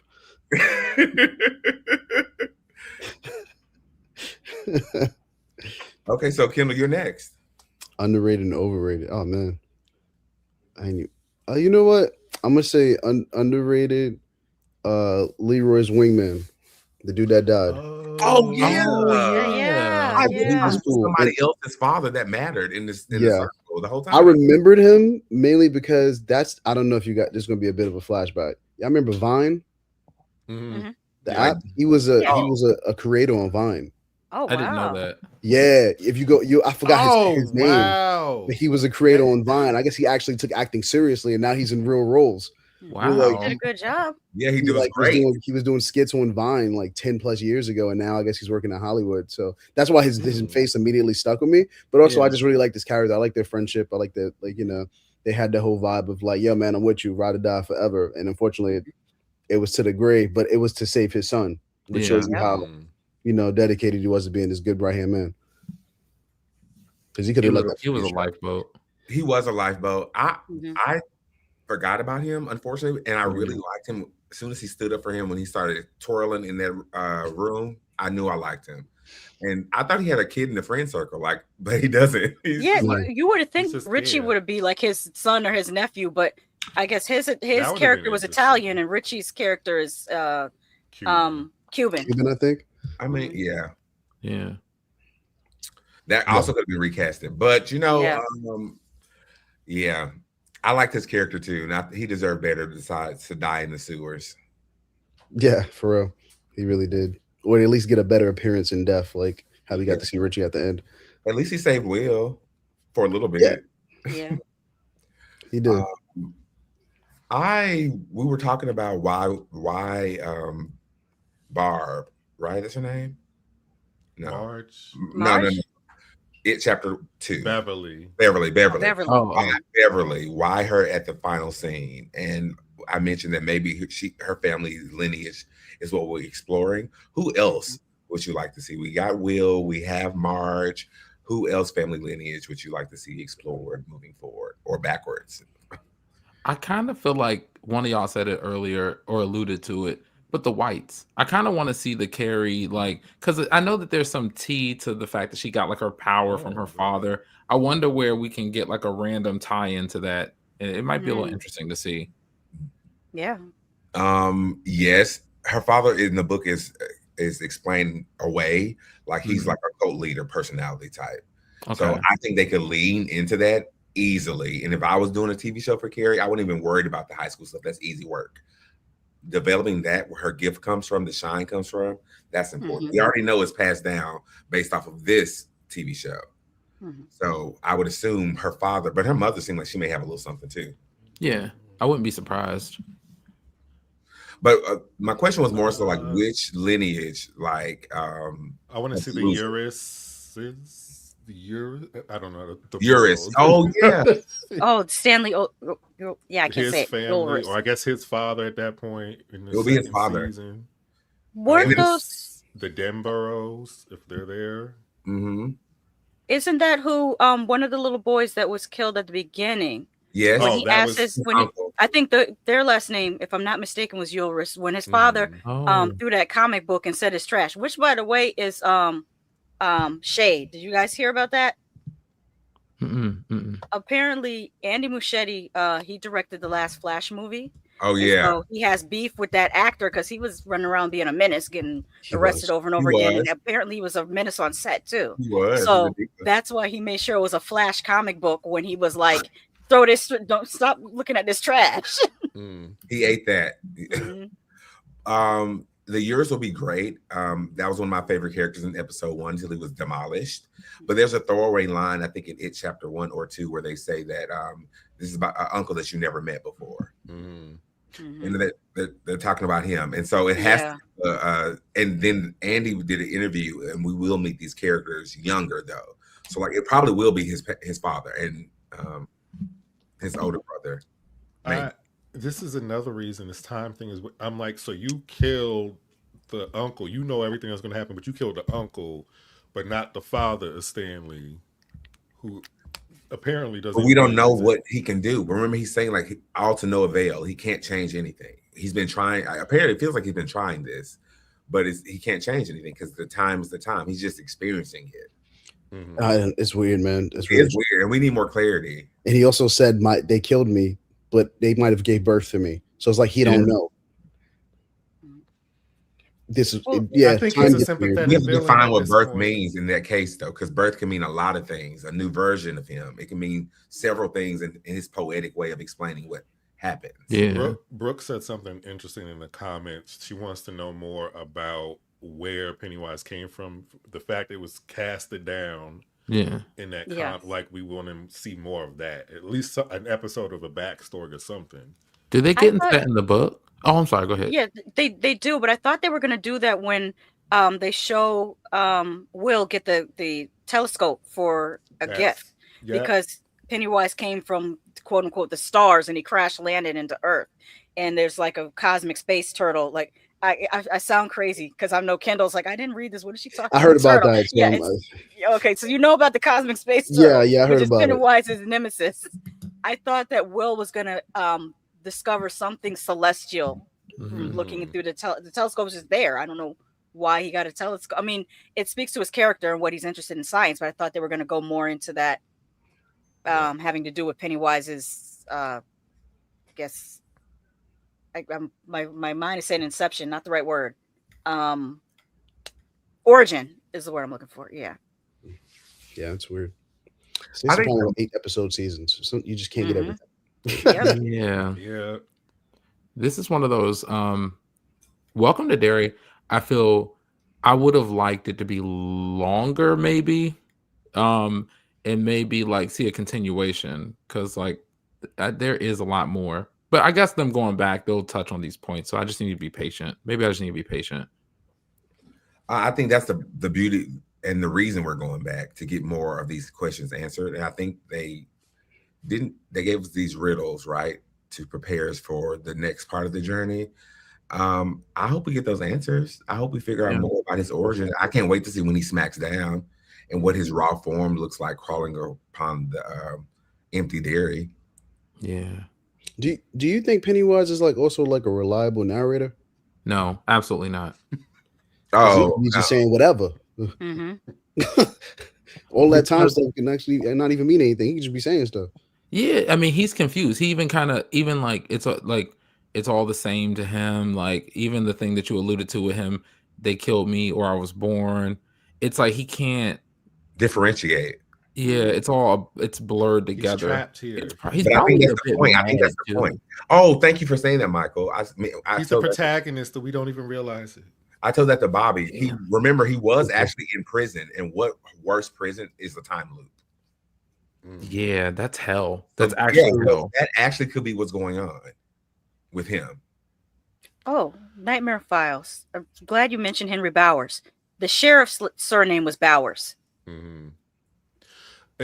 So do we think all the kids are connected to the losers in some way, or is it just a few of them scattered here and there? I think it's just a few, right? I think because we know that we're going to handle different versions of losers, I think it's scattered. Because Ronnie may never come up again. Her bloodline, she left, yeah, at all. But she experienced that with them, but she's not important. However, from that is Will and Marge. Yeah.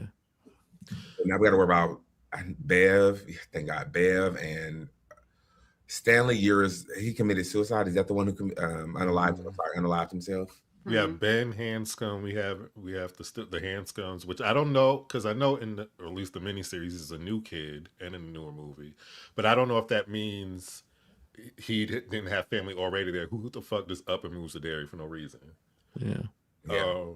We have the Hanscoms, the Denboroughs, the Marshes, Uris. We got Tozier and Hanlon already. Somebody's missing. 1, 2, 3. That's a lot of people. You're gonna need a spreadsheet. Would you say that Richie was the leader of the losers? Denborough was the last name of, or at least the original Bill. I don't even know if that's his name in the remake. Oh, Bill. Yeah, Bill. Oh, Nightmare Files. Tell us more. It's really vast. It's given Marvel universe ish, and it's like the geek side of me wants to see it, but then I'm also like, how far are y'all gonna take this? Because I'm already feeling like Pennywise is a novelty already. So I'm like, actually, that was gonna be my answer. I think Pennywise is overrated. I do think his performance is great, but I think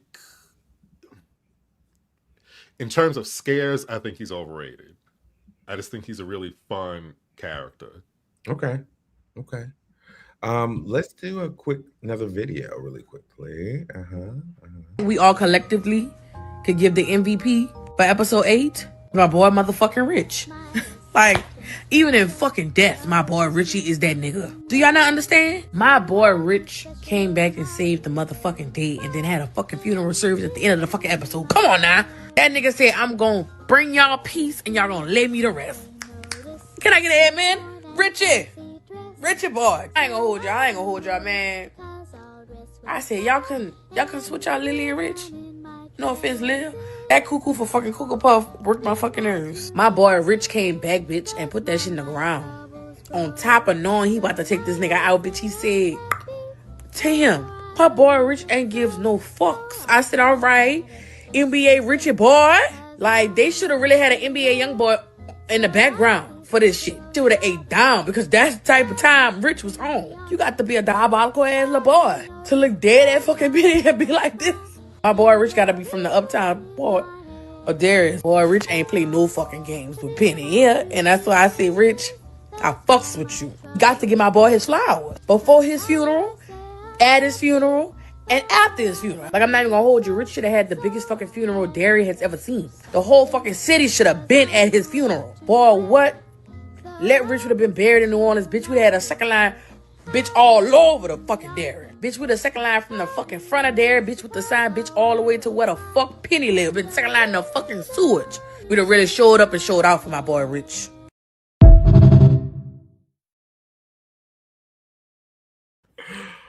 Oh, guys, there's some really funny people out here. She is one of them. But she's right. In Nola the Baby, they would have been still partying for Rich. Especially if they knew what he did. If they knew what he did. Oh, wait, let's do a funny clip too, since we're on it. Since we're just here. Yeah, Yeah. Can you read the comment before that one, TaMon? I got you. Dick was swinging when he came back to the base all drunk with the guys.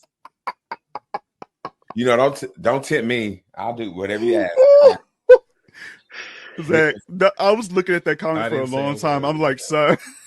Can we talk about that scene though? I love when black men show you something and not having to show you something, because he said, my name is already on the books. I have special privileges. Go ahead and call it, friend. Not only are we black in this time period and we drunk as a skunk, we will play it straight through to our core. Whatever type of clearance he has. I got nervous on that scene. I did. I got nervous as hell. And then when that call came and like, oh, y'all got clearance, I'm like, the fuck they do got clearance, bitch. Oh gosh. That was interesting. I just a lot of things he said, huh? It wouldn't make sense though. 27 years later, she would be an adult, and I think that was a little girl voice in the drain. Maybe a different Veronica. I do. I think they're probably going to just try to do something different, because I know that's something that's been floating around, that was the name of the character who's, I guess, allegedly dead at Beverly Hills. It is. Like, it's an but I mean, I don't know. It's up to them what they're going to do. This is where time travel gets hard, because I mean it's Pennywise, but at the same time, it gets weird. Like, you're hearing voices from characters that don't exist yet. It starts getting flippy. I think Nightmare Files mentioned that they killed Pennywise, but not the Deadlights in chapter 2, which I'm like, okay, that makes it. But I'm like, so what's the point? Why are we even fighting this bitch at this point? If he ain't gonna die, like, what are we supposed to do? And so Lily said something that the smartest thing she said all season, it's going to be up to somebody else. They're going to have to do it. Because Roosevelt. It's too much of a burden. There's not enough answers. Rose, you don't need to leave yet, because we need more answers. That's what I'm like, bring your ass back here. I need more answers before I agree to do this. What else can we do? Do you have more of that little serum you gave Halloran? Can I have? Can he be killed with these damn whatever it is, an element, a shard, whatever it is? Can we be killed pull with all the shards closer and just put them in a smaller case so we can live our lives? I thought that was the original plan before the soldier went off on the deep end. Can we thought that was quarantine original. this whole town and just leave? I thought that was why they wanted it, because they figured they could, if they were using it to stop Russia, which just sounded crazy.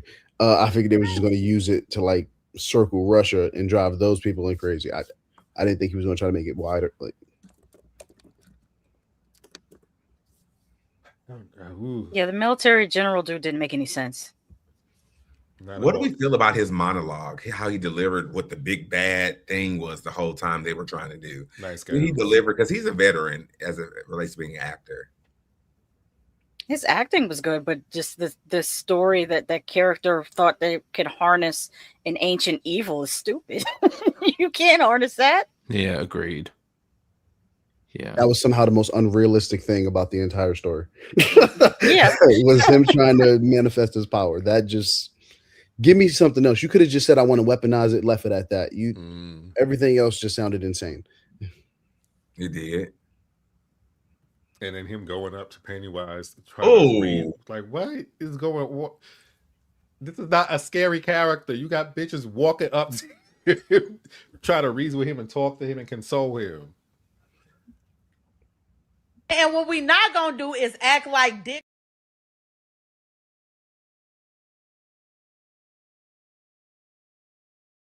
And that's some big Richie Delph.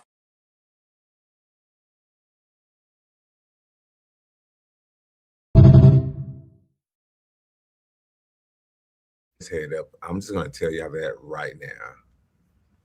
All right, I have one final question. I have one final question for you about the finale. It's a morality question. If Pennywise approached you right now and offered to permanently erase your deepest, most painful real life trauma, the one thing that keeps you up at night, but in exchange, you have to become the face of it for the next generation of Derry's children, would you take the relief or would you keep your pain to save the town? Damn. The town? I'm keeping my Therapy pain. is a thing that exists. I'll just do that. I know, but that's what the question. That's hilarious. He's gonna have to come better than that. That's what really awesome. It would.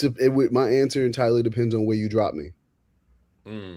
Like, I mean, if we thinking just like my fears and my pains and everything I dealt with, I know that makes me me. So obviously, I would keep that.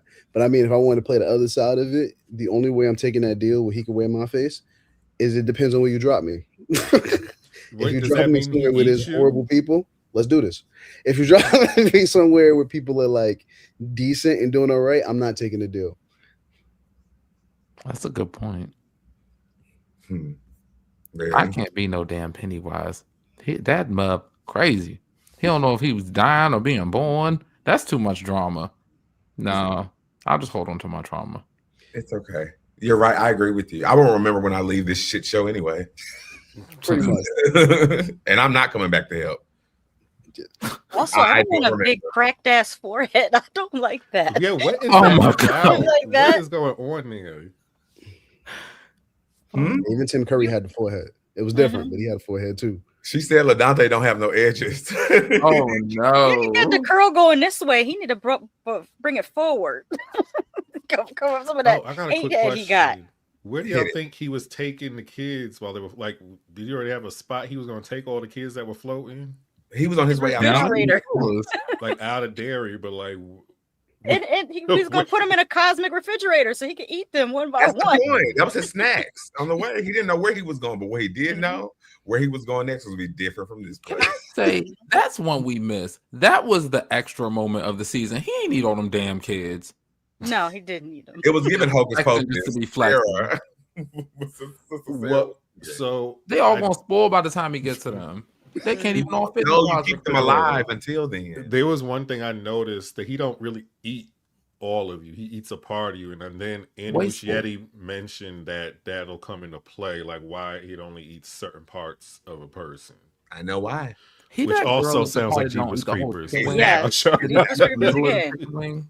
since that franchise is in the dumpster, maybe this will give us that little thing that we need. Since it came out before, we can erase it. How would we feel, y'all, if if we by the end of season 3, he does accomplish whatever his goal is, and now we can move forward. He goes after the.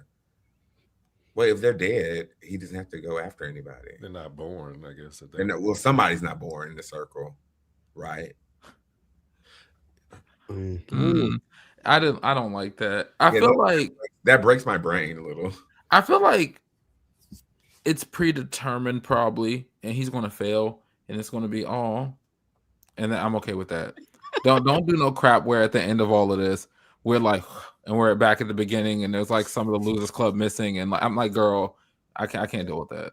Not I wake up in bed next to my boo and your dad actually don't exist. No, that's too much. It's giving harm, and I don't want to be. It's also like, does he have to kill all of them? Like, make sure none of them. No, just one. He has to break the 7 because 7 is a magical number. Wasn't that the thing? Like, he just has to break one of them. I think so. Yeah, and I would think Bill is probably the one he needs to go after versus the other ones, his bloodline, because Bill was the one dragging them all over the damn place. And Bill and Bev, they're a couple, right? No. There's a love triangle: Bill, Bev, and Ben. Mm-hmm. I think it always Ben because somebody shows up together in books again. I think it's they shows up again. And memory unlocked. I could swear in the book she gets with both of them as an adult, and then she says which one got the bigger Johnson. I might be misremembering. It's been a long time since I read that book, but I could swear she was like, yeah, Ben, he was able to do such and such, like Bill could never. And I believe it. Stephen King was right. What happens when you get one girl in a group of dudes? So they just can't control themselves. Period.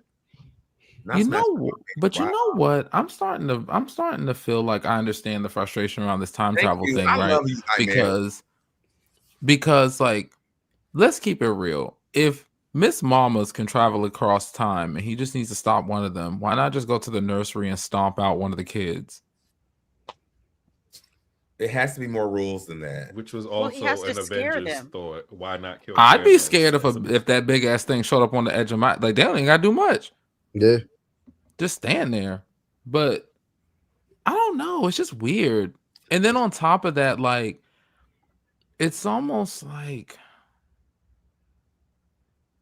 I don't know. It kind of, because I felt similar about Terminator. I'm trying to be careful because I haven't watched Terminator in a long time. But to your point, Mike, while you're frustrated with it, why not just go to, Sarah Connor on the toilet and just blow her brains out? Like sometime when she's like completely vulnerable. If you can travel across time, why is it that you're picking least opportune or least efficient times to try to know when she's literally using the bathroom? He just knows a lot. He just knows when she's alive, her time period that she was alive, but not knows a lot. Okay, then why not when she's younger then? Like she's a baby, and then stomp her out in the nursery. Maybe he can only travel in the 27 period. So why this is getting worse the more we talk about it. And that year. And you know what? And that's this is turning me off the more we talk about it. Why is it 27 years? I need that explained as well. Mm-hmm. Isn't that every time?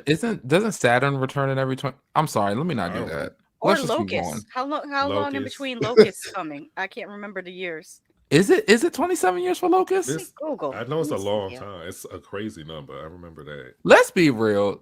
Stephen King popped a shroom and then he just that's what I'm saying. We're looking for a reason where this man was just high. He said he was high most of his career. To me, it's like overly complicated. I agree with what Kendall said earlier. Just take us back.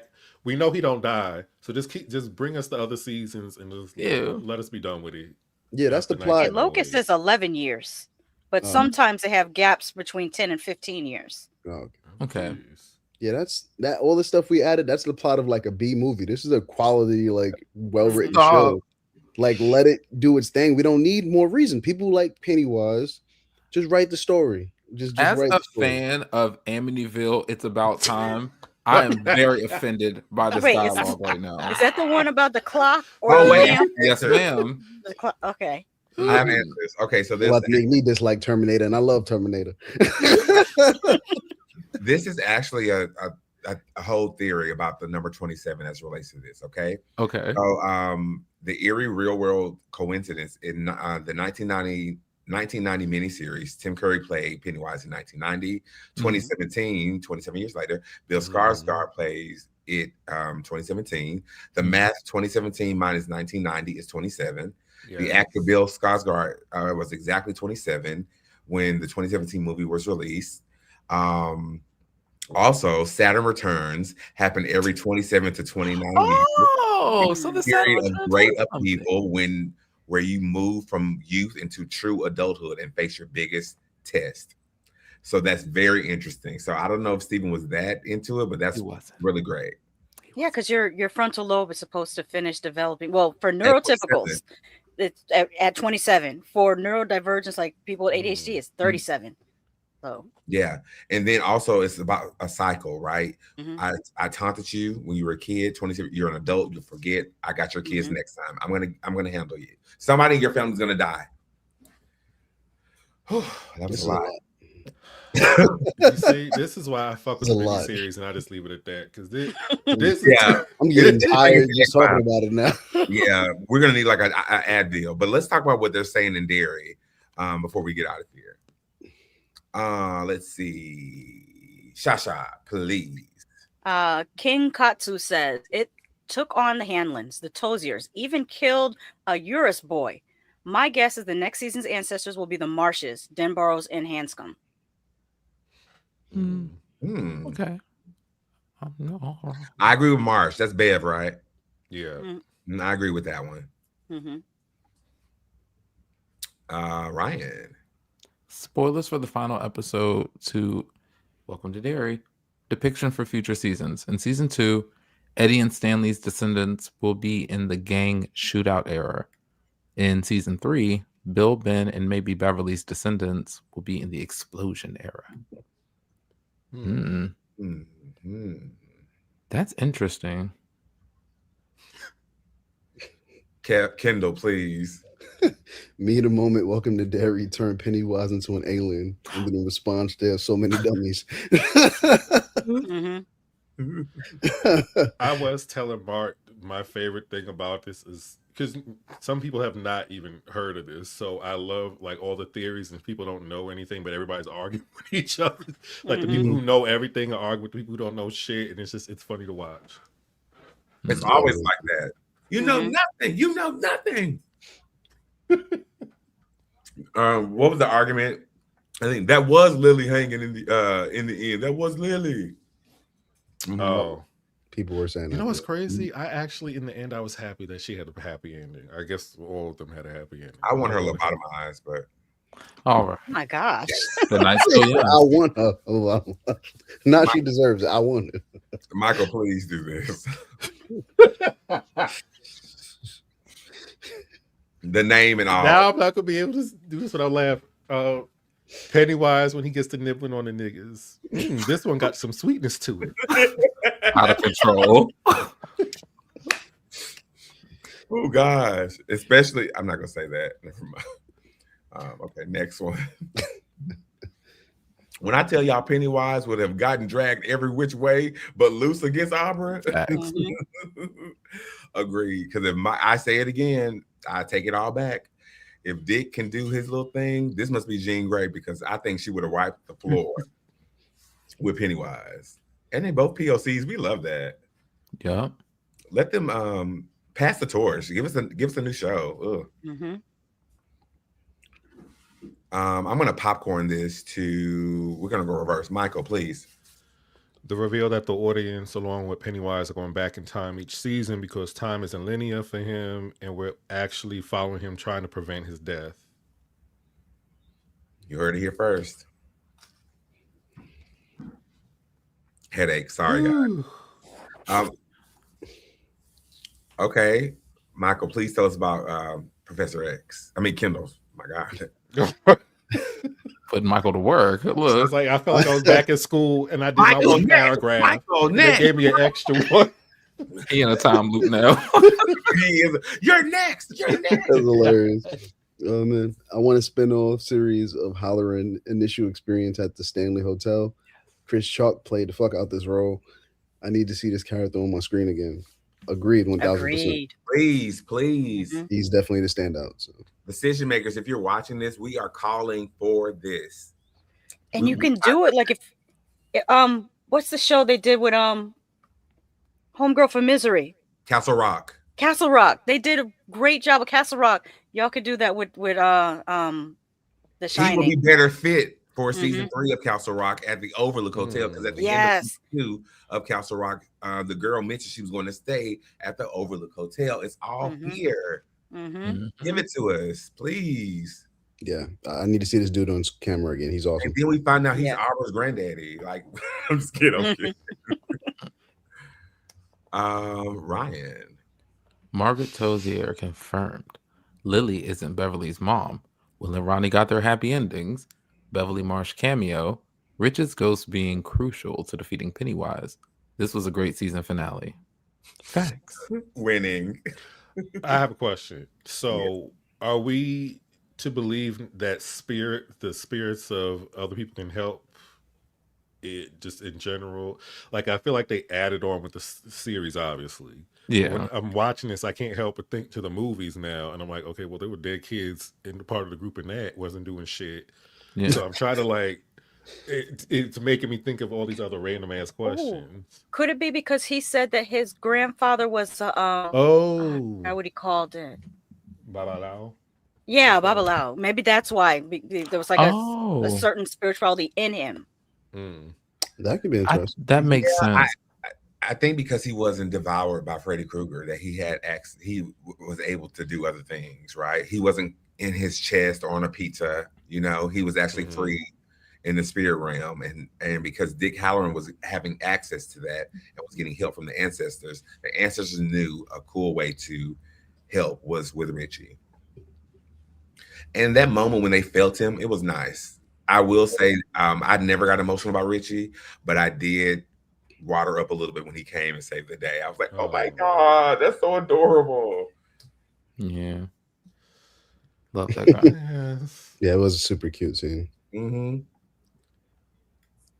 Shasha. Oh. Okay. Torrez says General Shaw got exactly what he deserved, because why on earth did you think freeing a demonic being would help the military? He thought he had a friend in Pennywise. Cracking the fuck up. Big Pen said, I smelled you. I know your smell. Yeah, you did. That lunch. So actually, I have a question about that. Him remembering the smell, obviously from his childhood. Yeah. So would he have let him go if he didn't smell him before? I think so. That's what it seemed like. Because it was the fear. He was like, wait a minute, I didn't get a snack on you the last time I smelled your fear, but this time I got to get a piece. Okay. So I guess he's like, you're not as tasty. On the other hand, big Pen was like, you know what? Let me go ahead and take you out. And that wasn't graphic enough for me. I wanted to see his ass get tore up.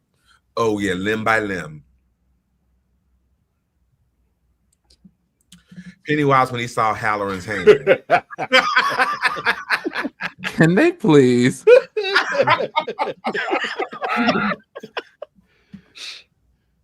He did smack fire out of that boy. He did. He's like, I know you fucking lying. He smacked fire out of it. I was like, I had to pause it and laugh because he smacked him so hard. Like this, oh man. I think they should get an extra. I think Big Pen called him the N-word that time. I feel like he called him that, and nobody wants to talk about it. No one who dies here ever really dies. This crazy batshit lady is back. And we have real connectivity to the original, well, not the original, the most recent film. So this was really nice. I don't know why it was Bev, but I get it why it was Bev, because she will be the main one to come visit a psychiatric hospital because her mom was a patient. So it made sense. You know what I mean? Yeah. And she was to meet this lady in the future anyway. Yeah, that's why it all connected, but or a version of her. It's just Alberta doesn't have a middle name. We sure, right? I think it was Alfreda Lily. No.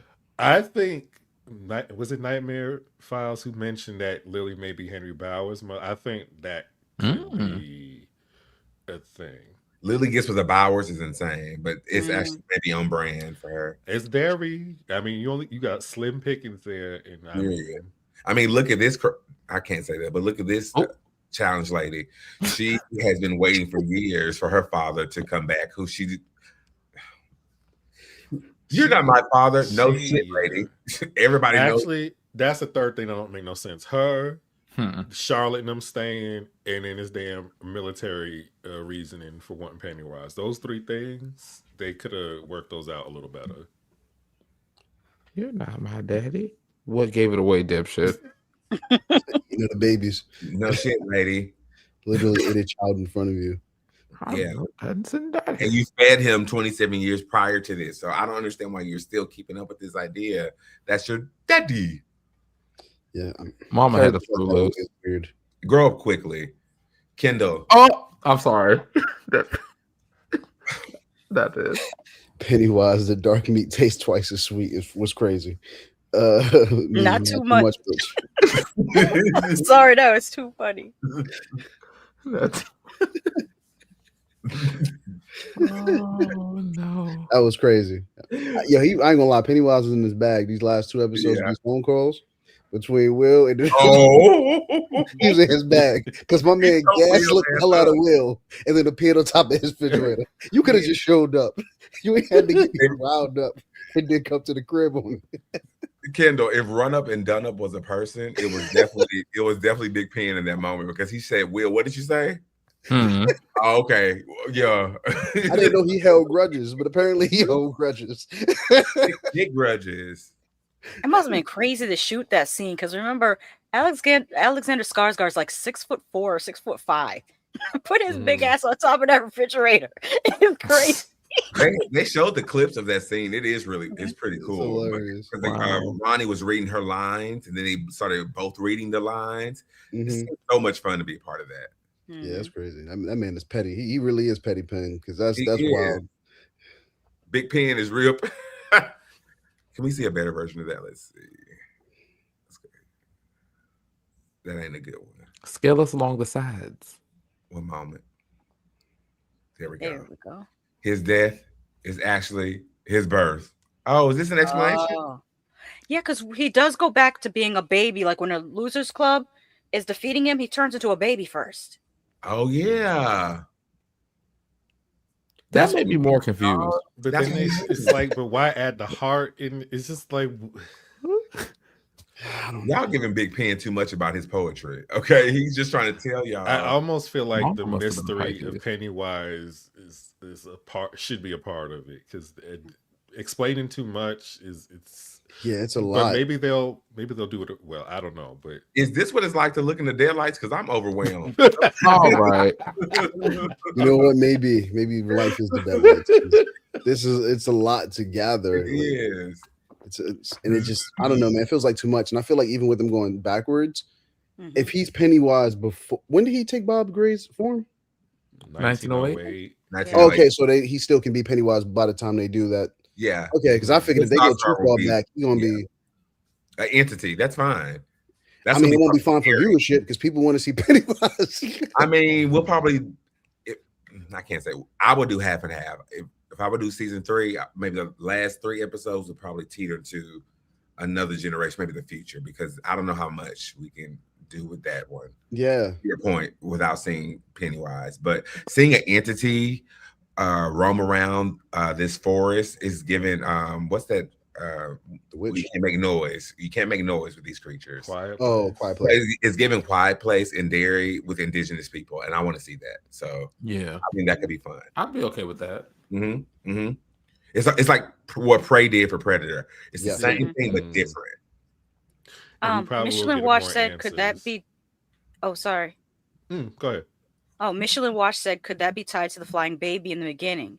And when you think about it, at the end, it turned into a giant flying creature. So was the flying baby it at the beginning of its life cycle? Oh, that's good. That could be interesting. I'm curious because Lily in her obsessed ass, she was like, Maddie said he was being fucked with for a while with Pennywise. So, but I don't know what a while would be for them. So,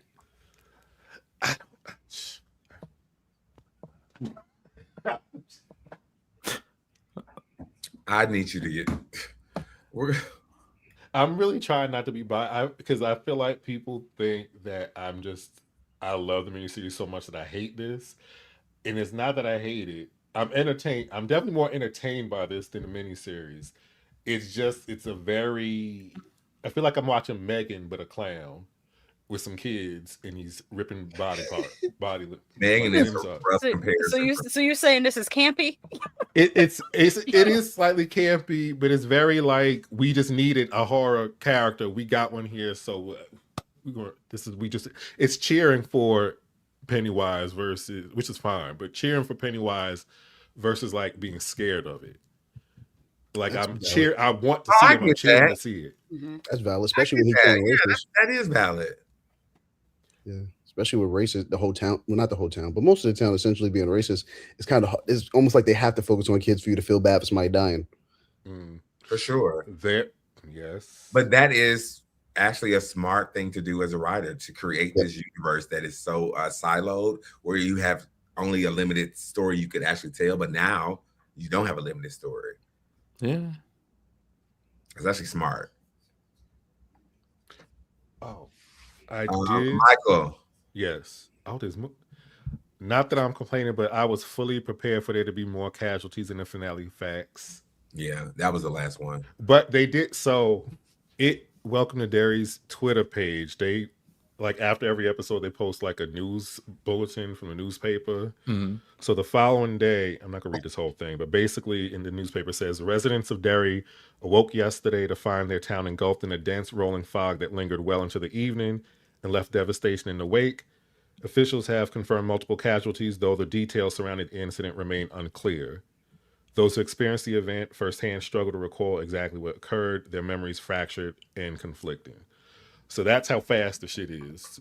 Even the next day, they're not even fully aware of what happened. I love that. Yeah. And we think that our protagonists may not be impacted by that, but they are. Pennywise is the protagonist. I don't see that, babes. He is just it's in his nature to kill or eat. He's just eating, really, if you think about it. But it's also people's nature to devour, to appropriate, to do other things too. So let's give that excuse. The fuck? Okay, we have one more clip, I think, and then we're gonna head out of here. You got a friend. You try to be friends with somebody who was sitting there. You be honest with you. Out of all the girls in the group, Marge was actually the funniest one. All the rest of them were just being. Oh yes, it's one thing. She was okay. Don't blow her head up. She was okay. Hold up, because Patty felt threatened as soon as she saw her other acolytes laughing. She said, Marge, did you wear that sweater yesterday? Hey, Marge. I was like, wow. Marge, you know what's funny? That sweater from yesterday. Right, y'all? Let's laugh. Crushed all her dreams. Yeah, she did. You gotta check a bitch, and that's what she did.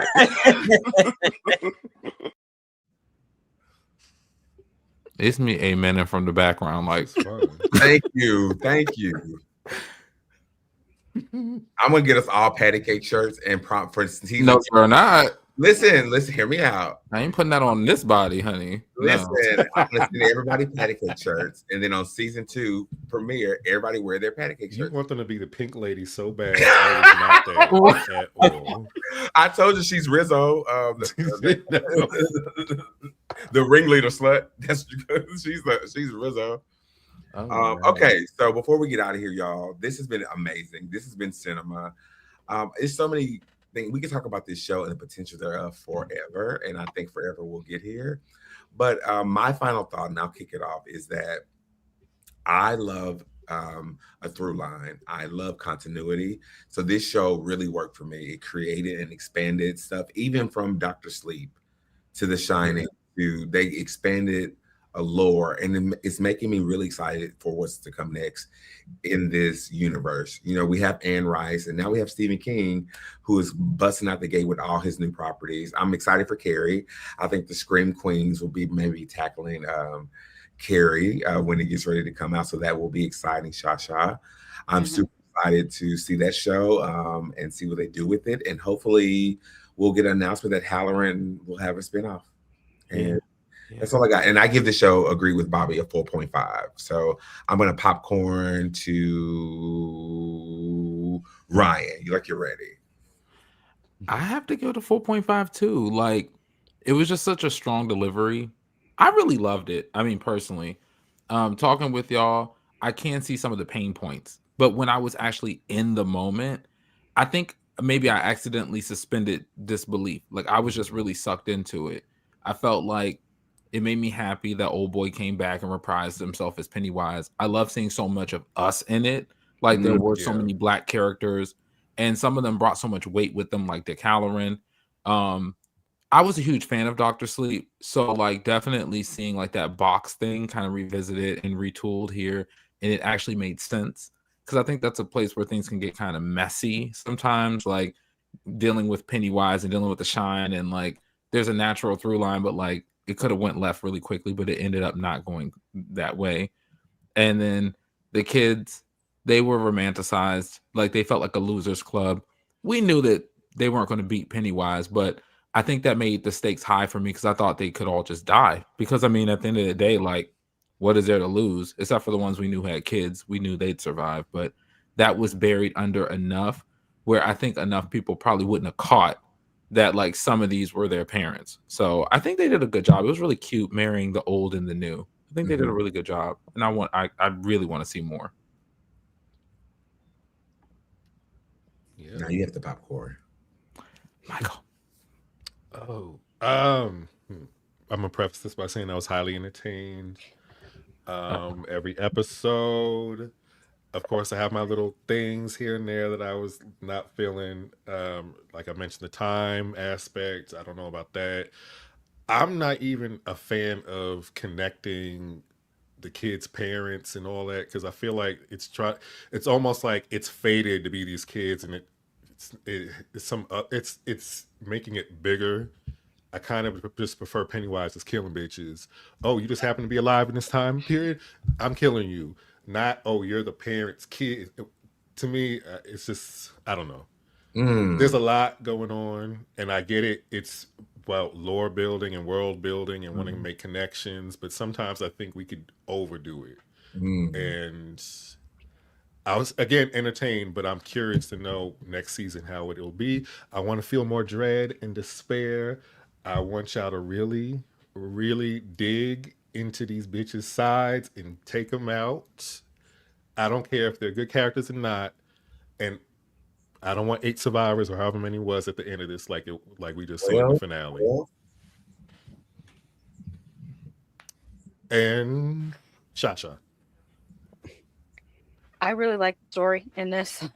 I don't mind those the connections between the Losers Club and these characters, because it's almost like setting them up like they are like a divine 7 that has to come together. Like it's just been preordained type of thing. I like that. The one thing I didn't care for was some of the CGI. It was a little shoddy. I wish they would have done practical effects, because some of the CGI was like taking me out of the moment and it made it a little bit silly. I did think it's kind of funny that this first season of Welcome to Derry is competing at the same time with Stranger Things. And Stranger Things was pretty much a knockoff of It, because the Duffer Brothers couldn't get the rights to do an It series. So they created Stranger Things in order to make their own It. and it's funny how it's come full circle, where now they're going head to head. And if I'm judging by social media, I feel like It Welcome to Derry is hitting more. I'm seeing more people discussing it than Stranger Things, but we haven't seen the finale of Stranger Things yet, so that could change. But yeah, I feel like I'm looking through it also with nostalgia goggles, because like I said earlier, I've been waiting my whole life to see little black kids on bikes having adventures, and I'm happy for these kids on bikes having adventures like everybody else. I'm kind of sad that we're not going to get another season with the same characters. I was like, this is too short. It was too short. I really enjoyed it. And again, I like seeing Ronnie, because she's me and I'm her. Okay. Period. That's great. Last but not least. Oh man.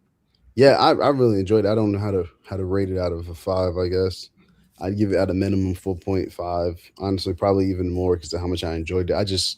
It was a pleasure to sit down every week. It was kind of nice to see it week over week instead of binging it. Yeah, how binging is, you you kind of get that 5 minutes of what the fuck does that mean, and then you just get to watch to see the answer immediately. So it's kind of nice to watch something where week to week you had the questions and hopefully you got the answer. So that was nice. But yeah, I really enjoyed the show. I have no complaints with it. Like Pennywise was fantastic. They made him even more terrifying than the movies in a lot of ways. Yeah. It's the town that the lore building was important for me. Having not any like the past information, or just seeing like the miniseries and the movies. So like that stuff was great. It definitely opened my eyes to a few things in this universe. Yeah, I love that a lot. Them going backwards in time, I mean, just that alone is conceptually interesting to me. I wouldn't care if it's a new group of people meeting him every 27 years. He keeps coming back. Like, why not? And I think that's great. Yeah, the show just has a lot going for it. I hope they don't go too crazy, as Michael said, with like connecting everyone, because I'm hit and miss with that too. Like, I don't think everyone needs to be destined, because I mean, as a viewer, I've just never been super fond of that, because it's like the Star Wars thing. Everyone's a Skywalker. So then you're just like, I mean, so I can never be a Force user because like I'm not a Skywalker. Like, and I can just kind of hate that because it also defeats the purpose of rewriting your own destiny. So I hope they don't go too crazy with that. I hope they add some more components here and there and get people mixed in. But yeah, man, I really don't have any complaints with the show. Will I rewatch it? I don't know, because of the Black Spot thing. I ain't gonna lie, that episode was rough. I kind of thought the season was going to end with that event, which probably would have made it even more traumatic and probably maybe hate the show. So I appreciate the finale trying to have a little bit of a happier tone, because episode 7 was rough. We knew it was coming, but I don't know. It's just rough. It was just rough, but great show. Absolutely. I agree with everybody. I didn't think about it while you and Michael Kendall were talking. You have very similar points about keeping some of the veil over Pennywise and protecting his mystique so we can enjoy and be actually scared. And I think that's a valid point. I think for this kind of show, you have no other choice. Since you showed us your hand already, you have no other choice but to reveal now. Yeah. I think next season may not be scary, but something tells me season 3 is going to be terrifying. If I think it's going to be what's going to be, a creature feature for sure, like a full creature feature, I think it's going to be what we want. But it makes the chosen thing keeps coming. Why are they chosen? Are their indigenous ancestors part of the ones who have first encountered him? Like, why are these people chosen? Like, that is an interesting conversation, but it is also cliche. So I get the sort of pushback for that. But I'm excited to see whatever we get. I hope that more POCs are in the forefront of this show. They did a really good job, and I hate I have to even say this statement. They did a really good job and learned from the mistake of Lovecraft when showing and marketing this as a Black show versus letting us experience this as just characters who are POCs experiencing this terror, right? Didn't just push this as these Black actors running this show. It's not that, but it actually is exactly that. It was a brilliant change of pace in marketing and something that I respect. And so hopefully we get to see more of that. It was tasteful. It's the best way for mass consumption of something like this. That is a real nice way of saying white people ain't gonna watch this shit if Black people are all over their trailers. Oh yeah, they Trojan horsed it. They Trojan horsed this shit. It's smart. It is smart. It's very smart. I will say, now that I have these connections, I need to probably stay off of social media, because the theories that everybody's throwing around, it's kind of taking me out of it as well. The Beverly thing was spoiled for me. The Marge theories early on, I would have loved to have found that out in the finale. Versus, that was part of our show too. We really predicted. I mean, at that point, it was already out there. But it's kind of like maybe I should avoid social media, because a lot of that I would like to be surprised with. Maybe the next thing we cover, you should test yourself with that and see how your experience varies from ours, who are going to be probably maybe involved in it, and maybe you have a different, another awesome viewpoint. Yeah, just go for the memes, man, and nothing else, because theories get too crazy. Like, I ain't gonna lie, I saw a funny thread. I wish I sent it to you guys, where they were somebody asked a question on Reddit, and they were just like, "Why does Pennywise hate Richie so much?" And then someone listed everything that Richie said to him. It was like, "Oh, you wouldn't hate a kid who said your house looks like a crack house? Like, you wouldn't hate a kid who says all of these things?" And I was like, "That's hilarious." Like, that's the best part of social media, in my opinion. When you get people just commentating on stuff and you just laugh at it. Like, the theories, yeah, they can take you out the show. Same reason I don't watch trailers, honestly. Yeah. Now, TaMon, are you floating?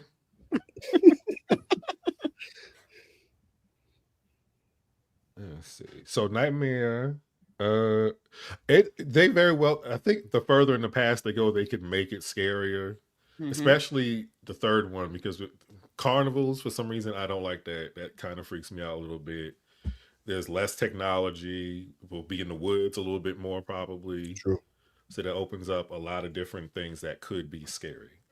And I think it's possible. I do think he does a great job with this character. So I do think it's possible. It probably depends on just how they write it. I kind of wonder what the town dynamic would be in those time periods. Like, I'm guessing crime, because they were looking out for this one specific gang is borderline Wild West-ish. Oh yeah. So I think that's an interesting town dynamic, because I feel like that's what really made this show shine, is the town dynamic. So how do you do that in other time periods when you're not just purely relying on racism? We know through history, but I'm just saying, how does that work, right? Like, if you go back further, they could still kind of rely on racism if they do the whole because this is why, because certain groups of people were not considered white until later on. So if they're a bunch of Italians or Irish, they're still going to get treated in 1908 like they are other. That's true. I just wonder if that's the only dynamic the town will have. Oh yeah. I ain't gonna lie, I might get tired by a 3-season racism suck show. Yeah, I mean, that's still the Depression era, isn't it? I'm trying to think like what around that time. I think it's just before the Depression, because that would have been done. If it's 1908, it'll be around the time of the Spanish flu. Yeah, that's good. The Depression starts in the 20s, if I'm not, and Prohibition, because that's why they're running and making all this money because of Prohibition. That'll impact season 2. Yeah.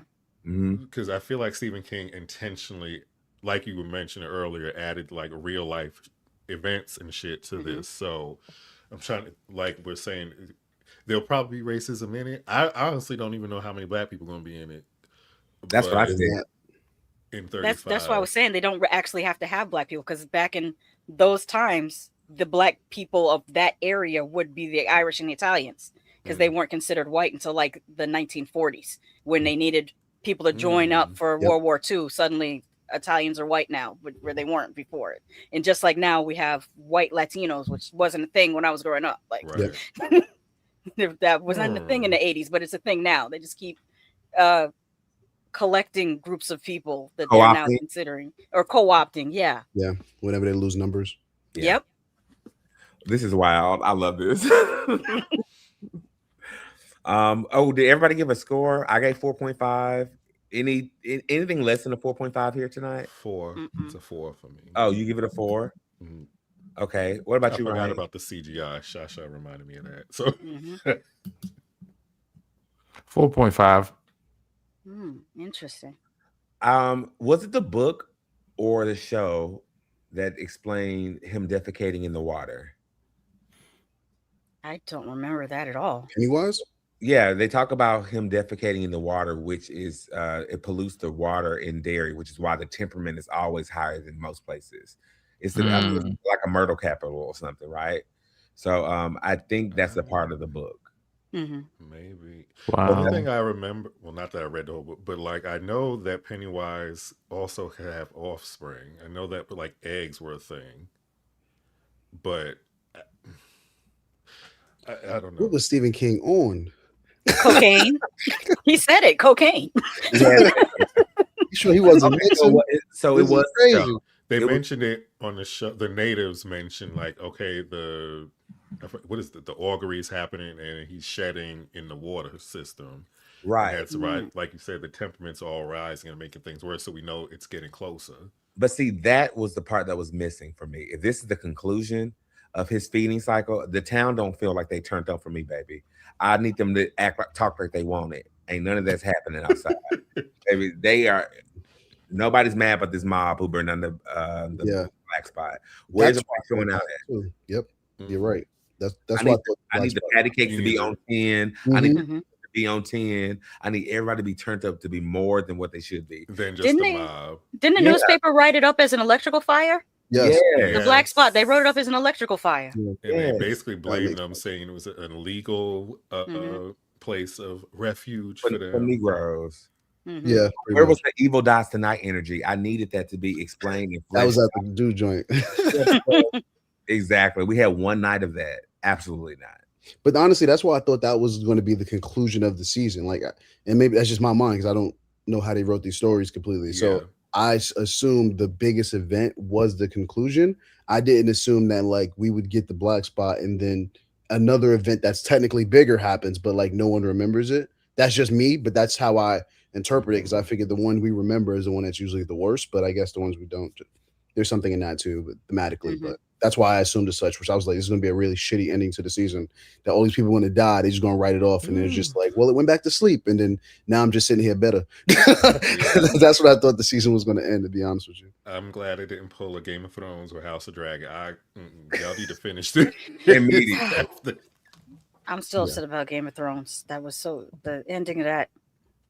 All right. How dare you kill Cersei? Ridiculous. Absolutely ridiculous.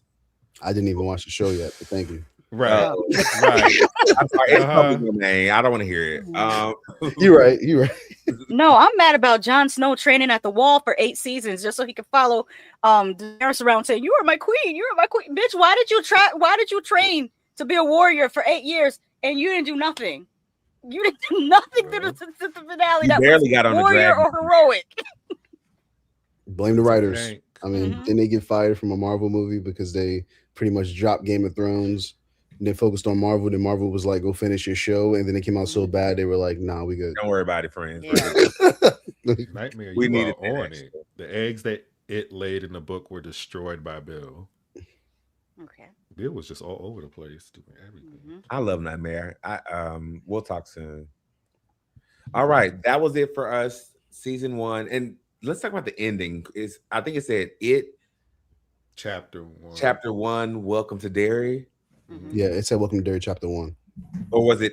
I thought it was chapter 1. Welcome to Derry. Nah, like the show is called It Welcome to Derry, so like they just did like the It Welcome to Derry chapter 1. Oh, letting us know there are more chapters to come. Yeah. Chapters to come. Cool. And then we can get chapter 3, the movie chapter 3 in like 2046 or whatever the time frame is. Shit, maybe he go kill them as adults if he wins in season 3. Like, we ain't gonna, y'all not gonna have kids to try this ever again. I'm gonna come after y'all, bear with your, that could be something since Bill did it in the book, but not in the movie. Ooh. Wait, is this for real? Chapter 3 comes out in the show or the chapter 3 movie? Probably the movie. Like it was confirmed? I don't think so. Let me see. I haven't got that to you yet. I mean, it would be smart for them to do it if they want to really hop and start. Yep, if they did that, is ride the wave. But that's it. Don't come out with no chapter 4. Don't tell them what to do. That is it. Well, chapter 2 wasn't received very well, right? No, because the adult people don't like the adult portion in the miniseries or the movie. Yeah.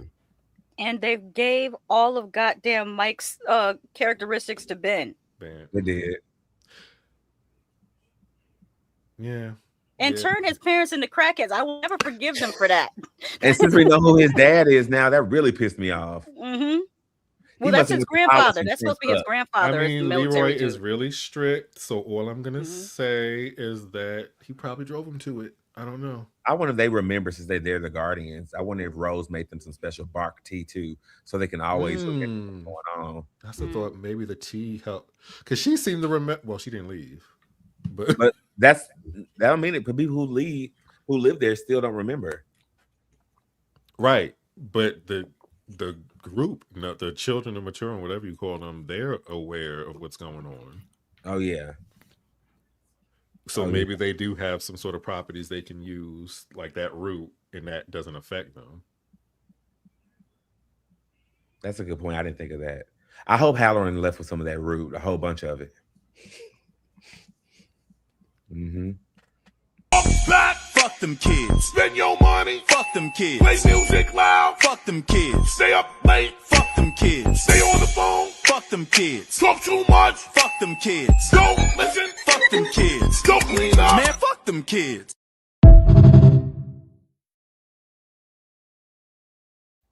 This is why we can't have nice things. Oh, one last thing. I want them to explicitly keep saying in this next season, you do not have to be afraid of Pennywise for him to kill you or it to kill you. Because I keep seeing that as a recurring thing for some people. They think you have to be afraid for it to want to kill or eat you. And that's not true. It's No, not you just taste better if you're afraid. Right. But he can we still learned eat that, but we also learned that in Dr. Sleep. Mm-hmm. Mm-hmm. Oh, And I still think he's eating the fear part of your brain, where that lives. I'm gonna he keep ate the gay That would boy's make heart sense. or something. Because I thought he was just a really picky eater. My man took one nibble of her husband and walked. Filthy. All right, y'all. Thanks for coming and hanging out with us every single week as we discuss Welcome to Derry. We will see you again for something really soon, of course. And we will see you for season 2 of Welcome to Derry. Shasha, Ryan, Kendell, thank you so much for coming and kicking with us. You're always welcome. To hang out on this platform, on this stage, and whatever you do, we want to support you as well. All the people who came every single week, so many people to name. I'm not going to do greater than this, but TaMon, wait. Do you have our Welcome to Derry characters from the quiz? Oh my gosh, I do. We took a quiz about which characters from Welcome to Derry that we are. Boom, Bobby. Makes sense, Bobby. Why you He go actually back and sort of forth with me looks the like whole he could time? be Bobby, right? He like he could be Bobby's ancestor. Is Bobby Will? Is Bobby Leroy? Is Bobby Mike? You're most like Leroy. Like him, you're a true optimist and always try to see the best in people. You have a tendency to give everyone the benefit of the doubt, even if they don't necessarily deserve it. Ultimately, though, your positive outlook on life is one of your best and most admired qualities. I 100% accurate. agree. Yeah. Mm-hmm. Let's see. Michael. Charlotte Hanlon. You're most like Charlotte. Like her, you're caring, outspoken, and have a strong sense of justice. Not one to be easily intimidated. You always try to speak up and do the right thing, even when it's difficult. Yeah. Charlotte is the Gail Weathers of this show. She was always, she was always getting to it, and so she is one of my favorite characters too. But Michael, I don't know about this description about your friend. I think some of it's true. Of course, I do. I think you're outspoken. I think you have. Wow. Yeah, I am actually quite subdued. You say submissive or subdued? Subdued. Okay. Ryan is Hank. Wow. Oh, I didn't even know he would have a card. Okay. You're most like Hank. Like him, you value family, loyalty, and staying true to your beliefs. You have a natural curious nature and a penchant for investigating, which sometimes land you in a stick. What do you invest? Okay. I do agree with all this about you from what I know. How do you feel? You know, I mean, well, I like the description. It's cute, but you know how I feel about Hank. So I was like, do you have a periwinkle in your life? No, I'm just kidding. Oh God. You trying to get me cussed out after this, aren't you? Period. I am Pennywise. No, I'm just kidding. I too was a Charlotte Hanlon, which makes sense because I do believe in justice for everyone. And yeah, that's what I got. That's why I rolled my eyes when I saw yours. I was like, this hoe. Oh, I'm sorry. I forgot we were still there. Excuse me. And that is it. Yeah. Well, that was fun. Should I say mine? Because I did do it, but I'm ashamed. Ooh. Please tell us. Show us too. Ooh. It says that I'm Lily. Read it. Please read it. It says you're most like Lily. Like her, you're determined, courageous, and a little bit quirky. No matter what challenges life throws your way, you never give up. You're sometimes misunderstood by others, but your heart is always in the right place. Shasha. That's not bad. Whoever wrote these is a very positive person. Yeah, Shasha, that's pretty accurate. What do you mean? I guess it is kind of accurate. Yeah. Don't want to go think- end up I at think Juniper we- Hill. It's actually more accurate because I have been at a Juniper Hill type place before. Oh wow. I was gonna call you Miss Nice. Juniper Hills, but since you said that, I won't. Yes, yes. Not Miss Juniper Hills. That's too much. Mhm. I got That's what- Charlotte as well. Mm-hmm. Yes, we're Wow, do 3 gooders. Charlottes. Mhm. Yeah, I don't know how that happened, but it sounded right. Look at us. When I got it, I was like, yeah, that sounds right. I try to pick and choose what I get involved with because I do have a strong sense of justice. I'm like, I'm not letting shit go. Like, so it definitely sounded super accurate to me. Yeah, Mhm. that's how I feel about police officers and security guards, like in nightclubs and places. Like, no, don't tell me to be quiet. Don't push me. Don't tell me Yeah. what the exit is. None of that. I know how to leave. Get your ass out the way. You Oh my over here God, push. absolutely not. Do not touch me. That's my number one rule. Keep And we're your hands good. to Hey yourself. man, the world would be a better place if more people stepped up when bad things were being done. Exactly. Very This true. is true. Like that's just what it is. It's easy to see a woman or somebody being attacked and just go, not me. But then when it's your grandmother and your sister, there you're gonna wish somebody said something. Besides just holding your phone out, recording it, and making Exactly. it bear witness. Yeah. Okay, we're leaving. Love you. Yes. Mean it. To the next time. To season 2. Yes. Yep. And whatever else comes up. Peace out. 5 by 5.